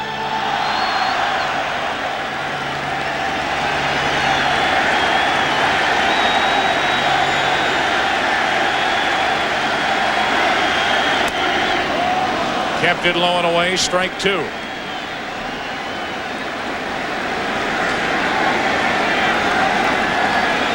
Normally with 2 strikes on a left-hander, Maddox likes to throw that sinker right in underneath the lefty's hands and bring it back over the inside corner. Right on the belt. Kathy Maddox sweating through the 6th inning with Greg, although as we said in the NLCS, Greg never looks like he breaks a sweat. Gives up back-to-back hits to start the inning, gets the double play ball. Yankees need a hit. They ask for it from Bernie Williams. 1-2.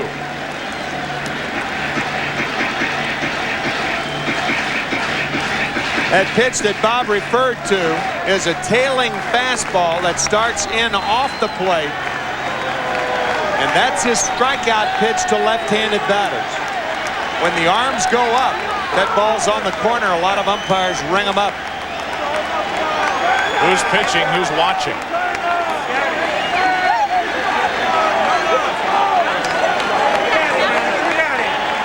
Maddox once more time.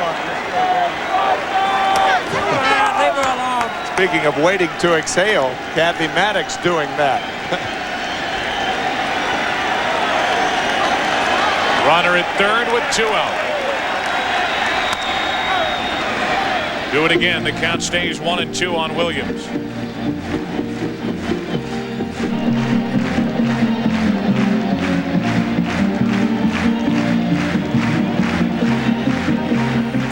Started.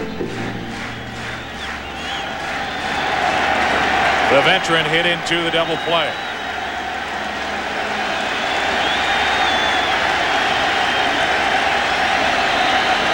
One and two on Williams. 2-2. He tried.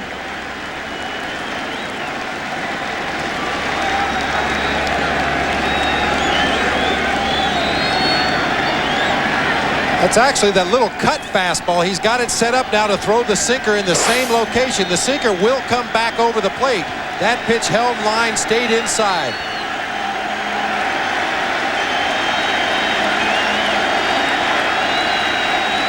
Bernie Williams trying to put the Yankees on the board here in the sixth. Full count. I think he was actually setting him up for that tailing fastball inside with that rider inside. It just got away from him a bit.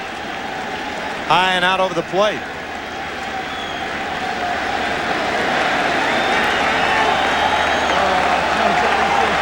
A full count on Bernie Williams.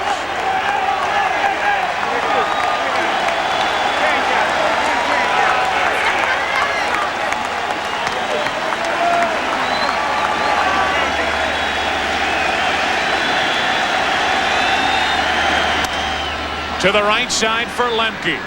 Maddox gets around the back-to-back hits to start the inning. It's still 4-0 Atlanta. Back to the stadium after this from your local Fox station. Well, way down below the MetLife blimp. We go into the seventh inning. A new pitcher into the game. MetLife blimp is co-piloted by Snoopy. That's what it says here. Dressed as the World War I flying ace. Just like Brentley dresses up before he goes to bed. Today, rather than searching the skies for the Red Baron, Snoopy is enjoying the World Series in game number 2. It's Graham Lloyd into the game for the Yankees.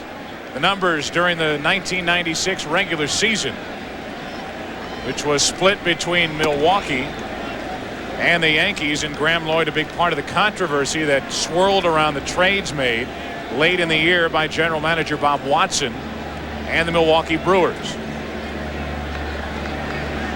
Chipper Jones leads it off. It's 2-0. Well, part of the reason was the first pitch that Graham Lloyd threw, a big curveball that never really bit. It just stayed way up and away from the right-handed hitter. That's his best pitch. The bone spurs in his elbow prevent him from throwing it like he used to. Fastball is in. It's 2-1. Pat Listach, a shortstop, arrived in New York with a broken foot. Gerald Williams going to the Milwaukee Brewers along with Bob Whitman, a pitcher. The Yankees claimed that they had received damaged goods. However, in baseball today, when a trade is made, it's caveat emptor, buyer beware. The Milwaukee Brewers, partly because they were owned by Bud Selig, the de facto commissioner. Chipper Jones comes up empty. He's the first out here in the seventh inning. Sent Ricky Bonas as a bonus to the New York Yankees. But arbitration is pending and should be settled next month. Here's our Aflac trivia question. Who is the only player with fewer than 100 career home runs who hit 6 home runs in the World Series?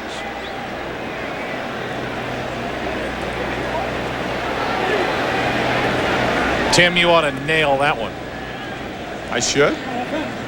See you. That's pretty tough there. That's putting some pressure on. One out, Sure nobody is. on, and strike one on McGriff. Is that a hint? Nails? That's a hit. Is that a hint for Lenny Dykstra? We can't give you the answer until next half inning. Here's McGriff, one out, nobody on. McGriff, the offensive star of the game for the Atlanta Braves. He drove in the first 3 Atlanta runs tonight. The other RBI belongs to Grissom. Knocked one in with 2 out in the 6th. Major League record 15 postseason RBIs here in 1996. Lloyd has struck out the first 2. So much for bone spurs and so much for damaged goods. 2 out. Well, you get all those spurs and bone chips lined up just right, and you will throw a good breaking ball. Big sweeping curve. And after striking out Chipper Jones and then Fred McGriff, he hands off to Joe Torre. Weathers coming in. It's 4-0 Atlanta in the 7th.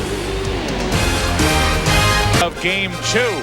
Tomorrow, the New York Yankees travel to Atlanta, as we all do. Yankees take on the defending champion Atlanta Braves in a World Series showdown, Game 3. David Cohn and Tom Glavine tomorrow at 8 o'clock Eastern right here on Fox. Well, we talked about him, and there he is, general manager of the Yankees, Bob Watson. He has been responsible for the acquisition of Tino Martinez, Jeff Nelson, Joe Girardi, Mariano Duncan, Cecil Fielder, Charlie Hayes, Luis Sojo, Mike Aldrete, and David Weathers. And yet he is being chastised by the owners of the Yankees, George Steinbrenner, for the trade that brought Graham Lloyd and Pat Listats that we talked about. And it's really one of the more ludicrous developments in postseason. The Yankees have switched up. They had Weathers loosening earlier. They go to Jeff Nelson here with 2 out. The big right-hander who appeared in last night's game. Breaking ball is low to Javier Lopez. To some degree, a general manager is at the mercy of the team with which he is trading. Right. With what the Brewers send here, I would imagine Bob Watson was trusting enough to trust that the goods, so to speak, that he got were not damaged and were healthy. And that was not the case. The hearing for Graham Lloyd is October 28th, the Monday after the World Series. Bob Watson, Joe Torre, done a terrific job putting this Yankee team together, and here they are in the World Series. First time the Yankees have been here since 1981. They're doing something right. Yeah, the very reason, or the very fact that we're talking about the possibility of Bob Watson being fired over that trade after all the good things that he's done with the Yankees is ridiculous. Javi Lopez chops to second. Jeff Nelson comes in, gets his man, and a scoreless 7th for Atlanta. Yankees back, bottom of the 7th. They trail by 4. Behind the wall in left center field here at Yankee Stadium. We get into the bottom of the 7th inning. 4-0 Atlanta. This copyrighted telecast is presented by authority in the office of the Commissioner of Baseball and may not be reproduced or retransmitted in any form without express written consent.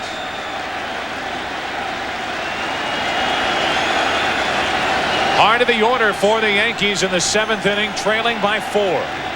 Tino Martinez, Cecil Fielder, Paul O'Neill. A strike over the outside corner from Greg Maddux. Tino 0 for 2 and still waiting to pop one in the postseason.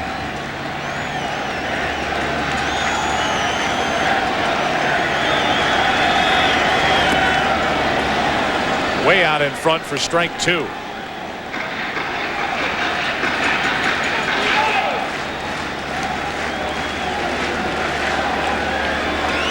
Cecil on deck with a couple of groundouts. Martinez is grounded out twice. Paul O'Neill due up 3rd in this inning, has the Yankees' only extra base hit.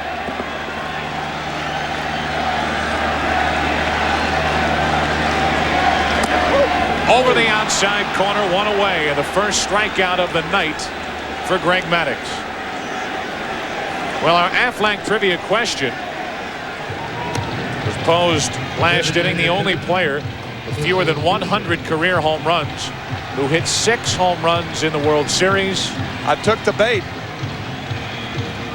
Old nails. Lenny Dykstra, 81 in his career, 6 in the World Series. Thanks for the clue. You're welcome.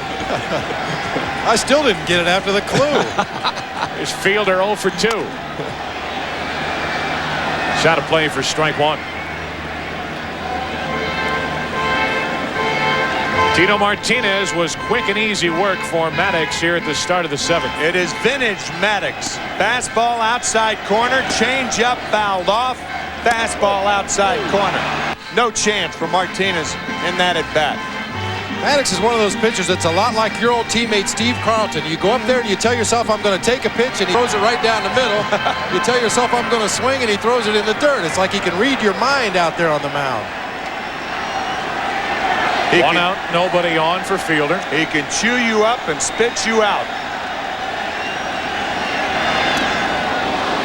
Keeping it away from Cecil, strike 2.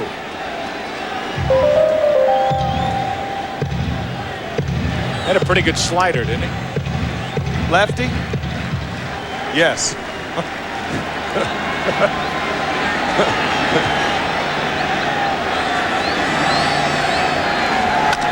To the right side and past McGriff. And Fielder is on with 1 out here in the 7th inning. That's Cecil's first World Series hit. And you can see him reach out over the outside corner to drive this ball the opposite way. It's really the only way to attack Greg Maddux, and that doesn't even work all the time. Told you Fox had all the tickets. There's David Faustino. We're married with children.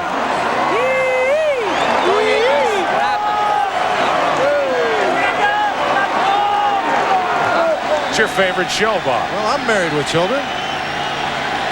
1 on, 1 out, 4-0 Atlanta. Paul O'Neill trying to help the Yankees get something started. Strike 1 over the outside corner. 7 straight strikes from Maddux in this inning. 7. 3 in a row to Tino Martinez. Fielder gets the hit. And now strike 1 on O'Neill.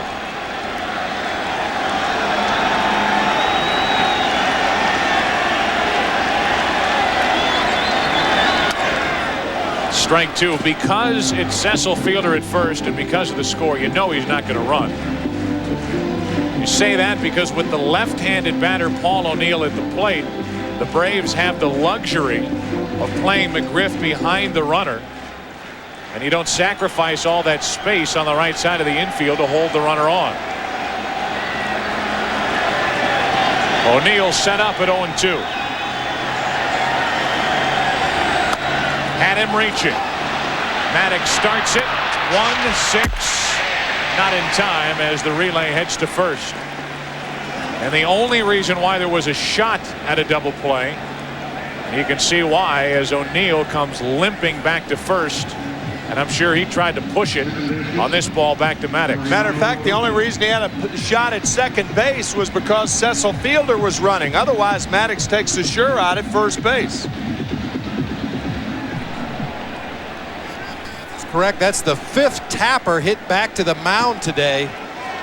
Greg Maddux really getting that sinker down in the zone, getting a lot of weak swings, a lot of weak taps back to the mound. Now Mariano Duncan looks at a strike. Well, you folks can count at home as you see Darryl Strawberry on deck. 10 straight strikes in this inning.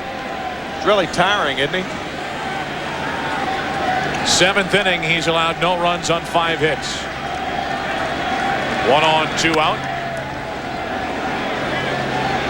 If Mariano Duncan can reach, the biggest at bat of the night will be forthcoming with Darryl Strawberry in the on-deck circle. 4-run game. But Duncan is set up at 0-2. How many is that in a row? E11.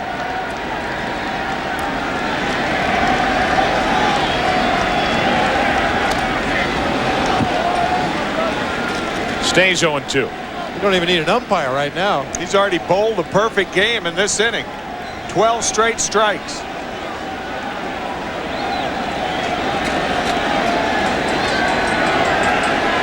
A one-out hit by Fielder. Then O'Neill had to hustle to avoid the double play. Bad hamstring and all. He's at first, 2 out.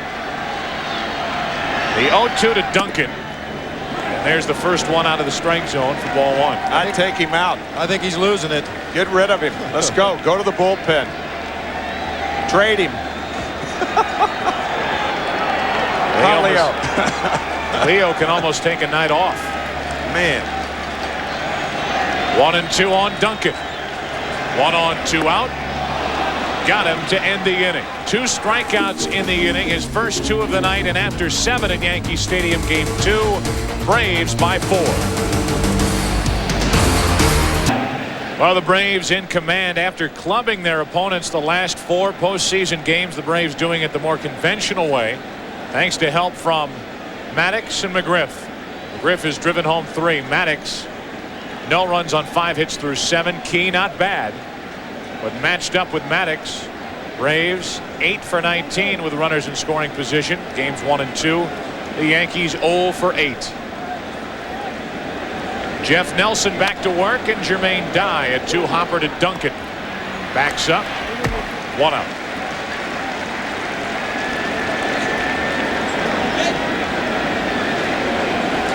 Well, a big weekend for Fox NFL Sunday next week. Fox NFL Sunday talks with the former co-host Jimmy Johnson. He's preparing for the biggest game as the coach of the Dolphins. Then it's exciting doubleheader action, highlighted by the most talked about game of the season. Jimmy Johnson leads the Dolphins against his former team, the Dallas Cowboys. Won't want to miss Fox NFL Sunday next week. It's noon Eastern, 9 a.m. Pacific. Here's Andrew Jones. He's been quiet tonight. Was hit by a pitch in the 2nd. Grounded out in the 4th. Flying to the wall in center back in the 6th. Well, it is no treat for a right-handed hitter to face Jeff Nelson. 1 ball, 1 strike. Got that hard sinker from down underneath, and then he follows it up with this frisbee-like slider. Breaks all the way across the plate. Jones checks his swing. 1 ball, 1 strike. Oh, that's just nasty. Strike 2. I mean, how do you hit that? Don't ask me. That's why I'm up here. And when he drops down, that front side bails out of there. Got to tie your kangaroo down, sport, to hit that. 1 and 2. Now 2 and 2. Well, as a hitter, you're so trained to look above a pitcher's right shoulder or his left shoulder if he's a left-hander to pick up that ball, and that sidearm delivery from Nelson, it takes you 2 or 3 pitches before you even find the release point, and a lot of times by then you're out. Now 1 down and in after pitch low and away, and it's a full count, 3 and 2. Terry Pendleton next. Got to throw him 1 more frisbee on the outside part of the plate.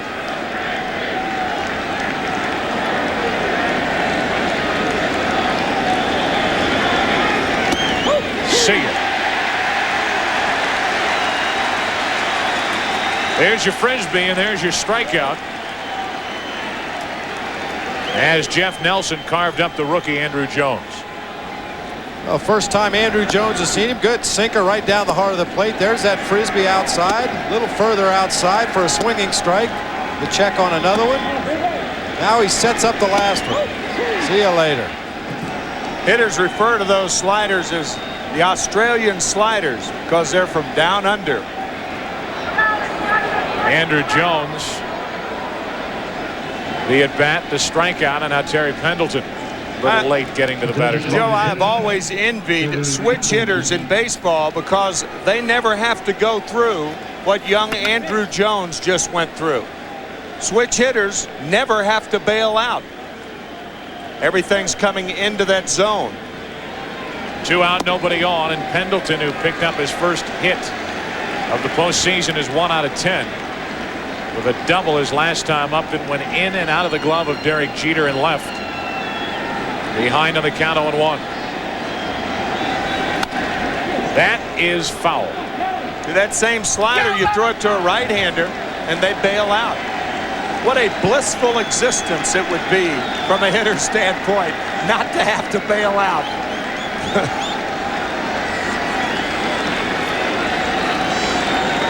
Pendleton waiting for an 0-2 pitch.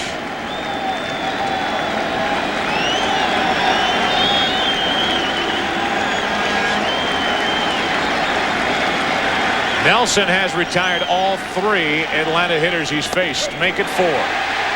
Top of the 8th inning is history. Bottom of the 8th. It'll be Girardi, Jeter, and Range. Yankees bat. They're down by 4.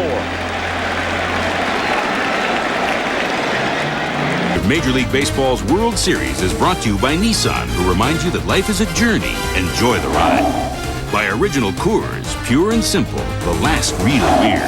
By Hager, stuff you can wear. And by Advil, advanced medicine for pain. Tonight, the MetLife Blimp Snoopy 1 has teamed up with Fox to provide aerial views of the World Series. The MetLife Blimps combined will travel over 120,000 miles per year, covering various sporting and special events. And our thanks to MetLife for Snoopy 1 and its services here in Game 2. Maddox back to work, 8th inning, 4-0 Atlanta. And Girardi grounds to second. 1 pitch, 1 out here in the 8th inning. That one to second, but Maddox has been plenty busy with comebackers on the mound. Well, to give you an indication, as you're going to see a package of them here, ground balls back to the mound, and none of them hit very hard. Maddox had 109 total chances on the season. Tom Glavine, who's also a ground ball pitcher, had 68. John Smoltz had 65. That's why Greg Maddux has won 7 Gold Gloves.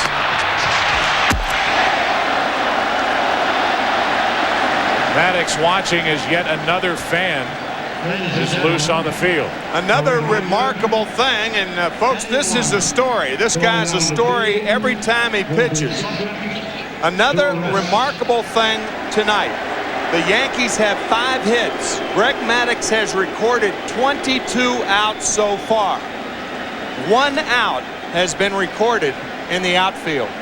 Every other out has been a ground ball out. 21 of 22. Remarkable. Here is Jeter, who tried to start a rally in the 6th inning with a base hit to right. He's followed by a hit to left by Range. Then a double play ball off the bat of Boggs, and Williams grounded out. Jeter looks at a strike. Hey, just a reminder, the 1996 True Value Roberto Clemente Man of the Year Award will be presented live here on Fox during Game 4 of the World Series. 1 out, nobody on. Bottom of the 8th inning. 0-2 on Jeter. I know you folks at home probably have your clicker going. That's 16 out of the last 17 strikes of the pitches that he has thrown. 4 outs, 16 out of 17, and Jeter's in the hole. 1 out, nobody on. The 0-2 from Maddox. And that's when you talk about, Tim, a pitch that's out of the strike zone for Maddox by design. Exactly. He threw that pitch as a ball purposely. Jeter wouldn't go after it. 1-2.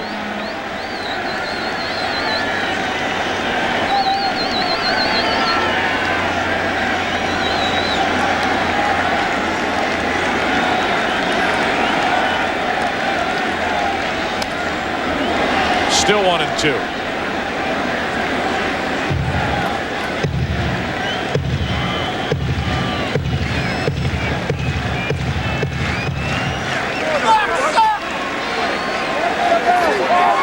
There's Judd Hirsch. I got it. Star of Taxi. Cast member in Independence Day. Right at Chipper Jones. 2 out here in the bottom of the 8th. A lot of Yankee fans are stars, and they are out at the ballpark tonight, but nothing shaking so far for the Yankees with 2 out, nobody on here in the 8th inning.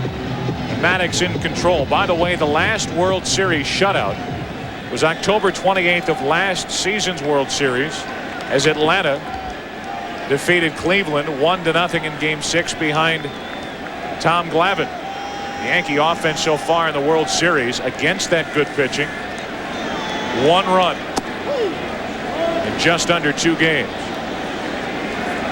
That shutout I was talking about was a combined shutout with Wohlers, the first combined 1-hitter in World Series play. That was last year.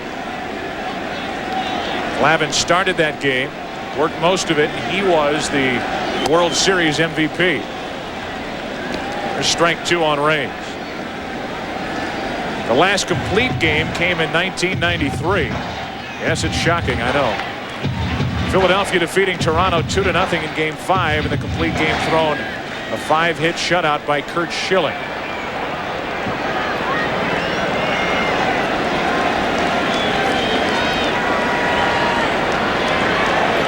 Two out, nobody on. Dwight Gooden inactive for the postseason.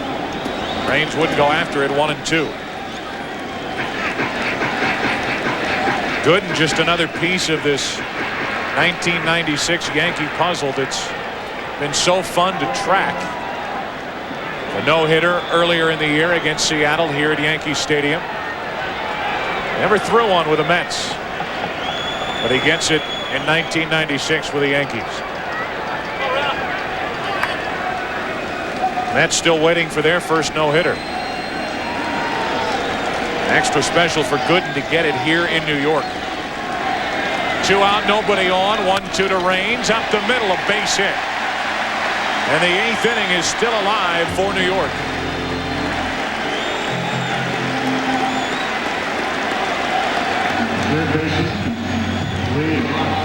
Good at bat right there by Tim Raines. After the 0-2 pitch, he stepped out of the box and took a little bit of extra time. He adjusted his batting gloves. He walked around. He made Maddox wait out there on the mound.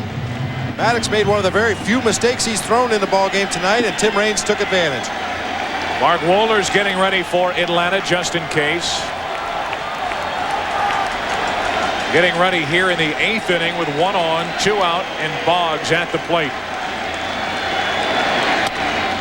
To the second baseman, Lemke. Boggs has a hit, but in the late innings is grounded into a double play in the 6th.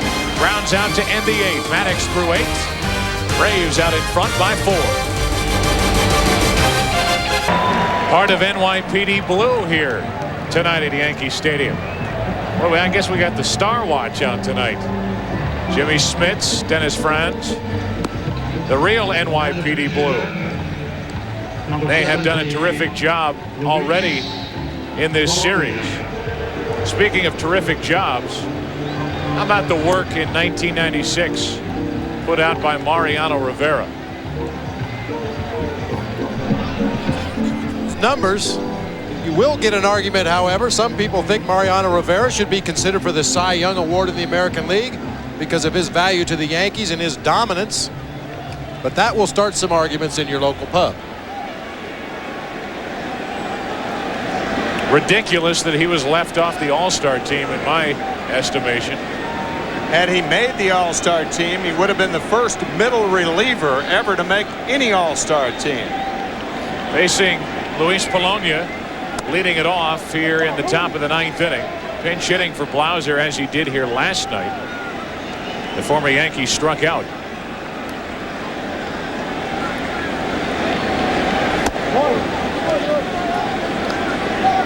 Two 2-0. Mariano Rivera, one of the most valuable players for Joe Torre in 1996. Offensively, you immediately look to a guy like Bernie Williams, what he was able to accomplish. Andy Pettitte, outstanding in the starting rotation. Wetland anchoring that bullpen, and Mariano Rivera setting him up. Derek Jeter, certainly because of the position he plays, having the year that he has had.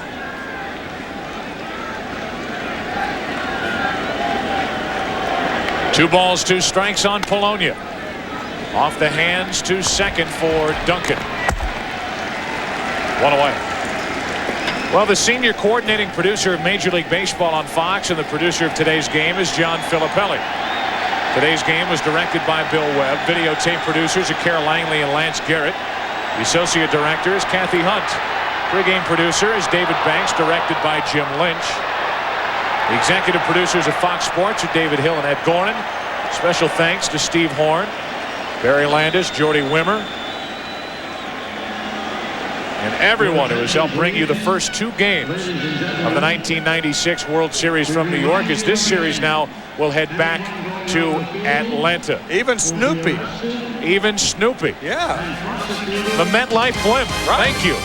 Tomorrow, the New York Yankees travel to Atlanta. Battle the Atlanta Braves in a World Series showdown game 3. Tomorrow at 8 o'clock Eastern, right here on Fox. Very good pitching matchup with David Cone and Tom Glavine. Glavine, last year's World Series MVP. Here's Grissom facing Mariano Rivera for the first time and taking strike 1. You know, getting back to Rivera's snub in the All-Star game, I think we're getting very near the time where guys like Rivera will be recognized and will go to All-Star games. It wasn't so long ago that closers weren't even picked to go to the All-Star game. It was all starting pitchers. Now you see a share of closers go, and as this role becomes more and more important to managers, eventually they'll get their shot to go to the All-Star game. As a matter of fact, it wasn't too long ago until closers got their share of fame for the Hall of Fame. Guys like Raleigh Fingers. It's out of play. There are quite a few closers whose careers are ending who will be definite Hall of Famers. Mariano Rivera, American League ranking among relief pitchers, first in strikeouts, first in wins, right through it, and Grissom strikes out for the second out here in the 9th. We've talked about it so many times where the save may be recorded on paper in the 9th inning, but how many times does a ball game come down to what happens in the 7th or the 8th innings? And it's Mariano Rivera out there shutting the door like he did in the ALCS series in Baltimore when he loaded the bases and then struck out Hoyles, Brady Anderson, and got Zeal on the pop-up to preserve a Yankee win. The next day the Yankees clinched it. Up and in on Lemke, and a 1-ball 1-strike count, and maybe a little message to Mark. 94 miles per hour from Rivera. One of the reasons for his effectiveness is you can't pick him up, and it's a good thing Mark Lemke picks up this high fastball. It's a good thing Mark Lemke's not one of those hitters who dives in towards home plate, or they may be bringing a stretcher out there right now. 1 ball, 1 strike, 2 out, nobody on. Another high fastball. It's 2-1.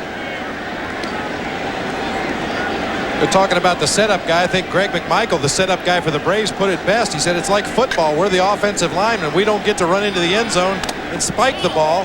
But if we don't do our job, the running back doesn't get to go in there and do his little dance.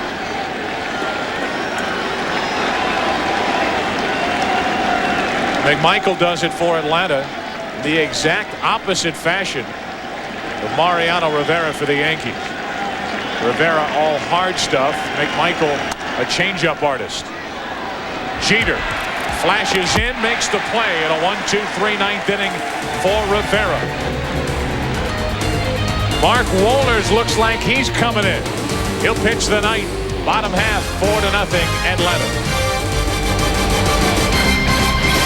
Can the Yankees get it cranked up here in the bottom of the 9th inning? So far they've been shut out on 6 hits. Shortstop as the Braves pinch hit for Blauser. At the top of this 9th inning, it's Belliard.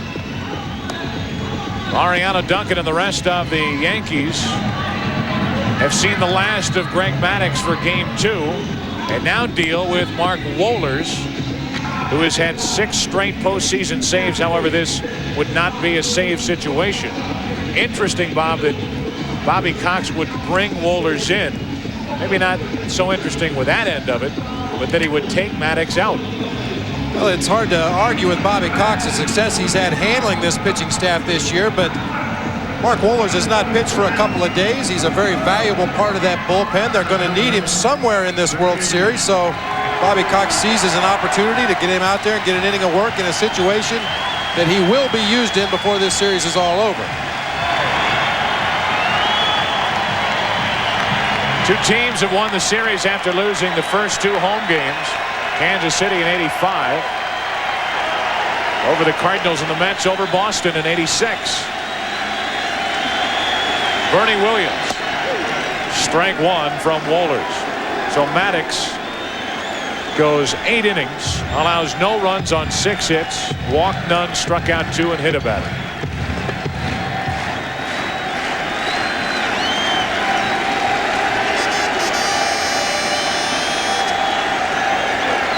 Right guys coming up for the Yankees here in the 9th inning. That's strike 2. Once again, the final totals for Maddox also of 24 outs recorded, 21 on the ground, 1 in the air, and 2 strikeouts.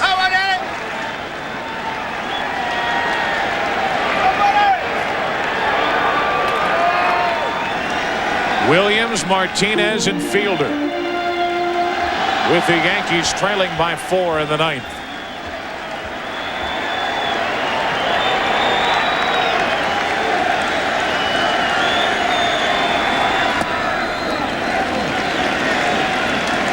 One and 2.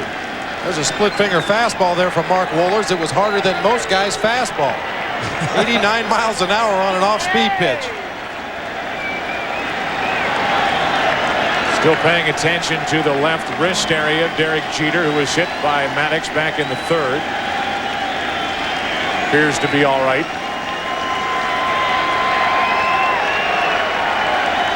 Bernie Williams leading off. Struck him out. The splitter again, and Wohlers makes quick and easy work of Williams, who is now 0 for 7 in the World Series. Hitters have to probably make the biggest adjustment against Mark Wohlers than any pitcher in the National League. He throws a 98 to 100 mile an hour fastball and a 78 mile an hour splitter, anywhere from 78 to 88. Now it's Tino Martinez, 0 for 3. I know people get tired of hearing about this Atlanta pitching. You're not a Braves fan, but the team, the pitching staff, will have allowed 2 runs in their last 5 postseason games if they can hang on to this shutout. 1-0 the count. 14-0 in a win in Game 5 in the LCS over St. Louis from Smoltz. 3-1 from Maddox in Game 6. 15-0 behind Glavine in Game 7. Last night Smoltz, 12-1 win. Tonight 4-0 behind Greg Maddox.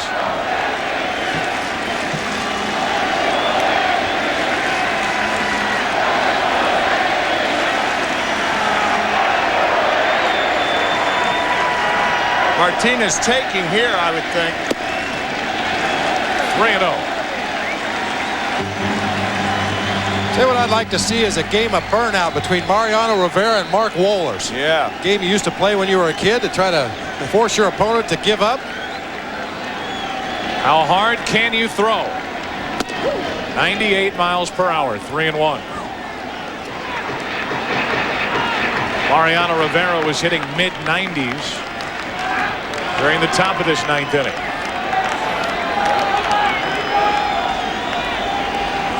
One out, nobody on. Borderline pitch. Crowd didn't like the call. And it's 3-2 now on Martinez.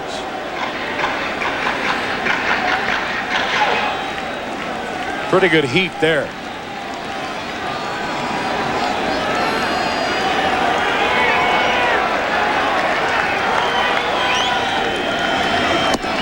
Tua, back-to-back strikeouts to start the 9th inning. That borderline 3-1 pitch to the 3-2 strikeout, and with 2 out, nobody on, it's up to Cecil Fielder to keep this game alive.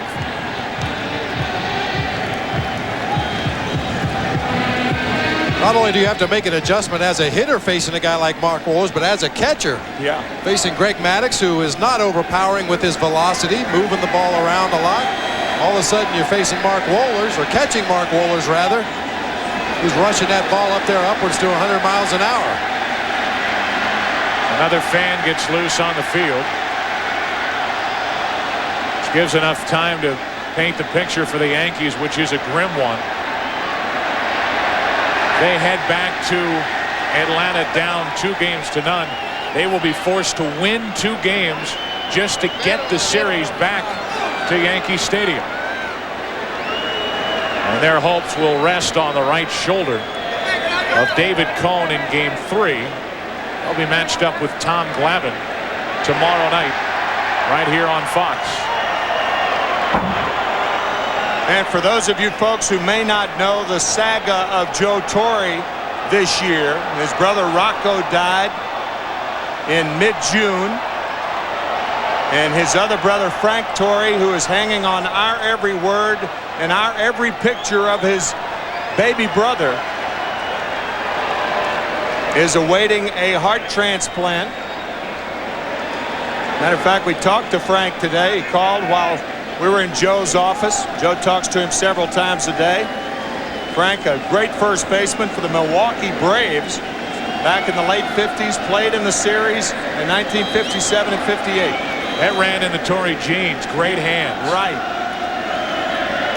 Whether it's Frank Torre or it's his brother Joe, and those great hands allowed Joe as a player to move around, catch, play third base, first base.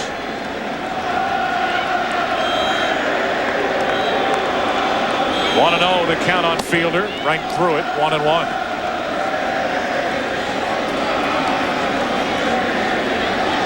Frank's hanging on our every word. He's back there second guessing us, and Joe will tell you he's back there second guessing Joe. Of course. 2 out, nobody on. 1-1 on Fielder, strike 2. And the Yankees are down to their final strike in Game 2. Well, this didn't figure to be a good matchup for Cecil Fielder. The high gas, a pitch he has trouble with. Wohlers throwing that fastball up around the belt and above.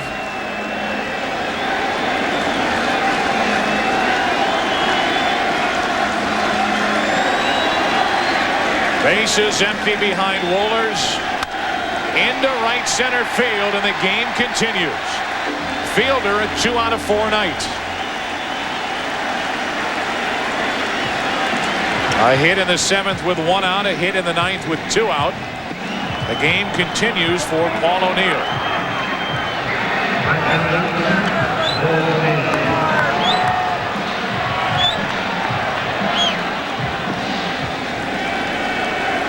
O'Neill 1 out of 3, a double his first time up. Gonna have a pinch runner. Andy Fox will come in and run for Cecil Fielder. And you might be asking, why pinch run when you're 4 runs down and you only have 1 runner on? Well, it could be a very close play at second base on a force play. And this is a no-lose situation for Joe Torre and the Yankees. They're hoping to load him up, possibly for Darryl Strawberry to pinch hit for Joe Girardi. That's what Joe Torre's thinking right now, at least. Strawberry started last night, has a broken toe, sat out tonight's game so far. Ball 1 to O'Neill.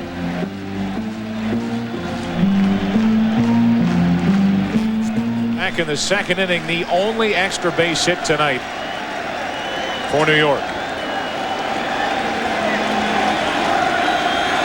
Fox will take second as they just hand it to him. No stolen base and a 1-1 count on O'Neill.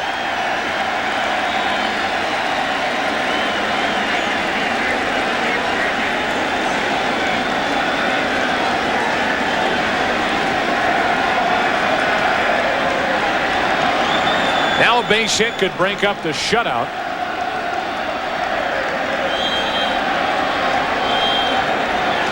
One and 1 from Wohlers. And again, the Yankees are down to their final strike.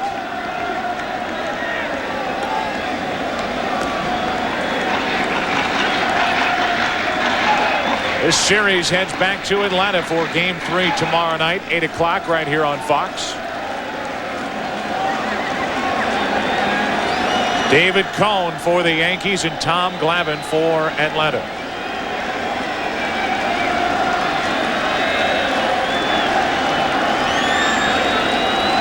Runner at second, 2 out, 4-0 Braves, 9th inning. And the 1-2 to O'Neill. Game over. Got him with a splitter, and Wohlers strikes out the side in the 9th inning. And the Braves wrap up Game 2 after a 12-1 win last night. Game number 2 belongs to Atlanta behind Maddox and Wohlers, 4-0. Atlanta leads the series 2-0, and this series heads back to Fulton County Stadium. Today's Chevrolet player of the game is Greg Maddox, the Atlanta starter. 8 innings, no runs on 6 hits. He's in the clubhouse getting ice. So we'll show you one of the many strikes he threw tonight. That was strike 3 called to Tino Martinez back in the 7th. So Game 2 belongs to Atlanta. After a 12-1 win in Game 1, Maddox and Wohlers too much for New York. It's now off to Atlanta. We'll come back and be joined by Chip Carey and the boys on the other side. They'll wrap up Game 2 here in the Bronx. Gave our Chevrolet Most Valuable Player award to the starter for Atlanta, Greg Maddox. It could have very easily have gone to Fred McGriff. Standing by with Freddie is Steve Lyons. Hello, Steve. All right, Joe. Thanks a lot, Fred. You guys have really come in here and done an excellent job yourself. You really have gotten on track. You kind of had a slow start in the beginning of the playoffs. Tonight, a couple big hits, 3 RBIs. You're starting to really roll now. Yeah, well, I know Jimmy Key's a tough pitcher. He's a crafty lefty. And I was just kept telling myself, try to get a good ball to hit, lay off the balls away from me, down and away, and just try to make him throw me a strike. And a couple of times he did, and I got him. Did Key look a little rusty to you? Because a lot of the balls were left out over the plate for you. A couple hanging big breaking balls that you hit up the middle. It looked a little easier than it has been for you against the lefties this year. You got to give myself some credit for hanging in against him. Key, he did a great job. I hit a couple of good pitches. All right, Fred, thanks a lot. All right, we're going to go right to a commercial break right now.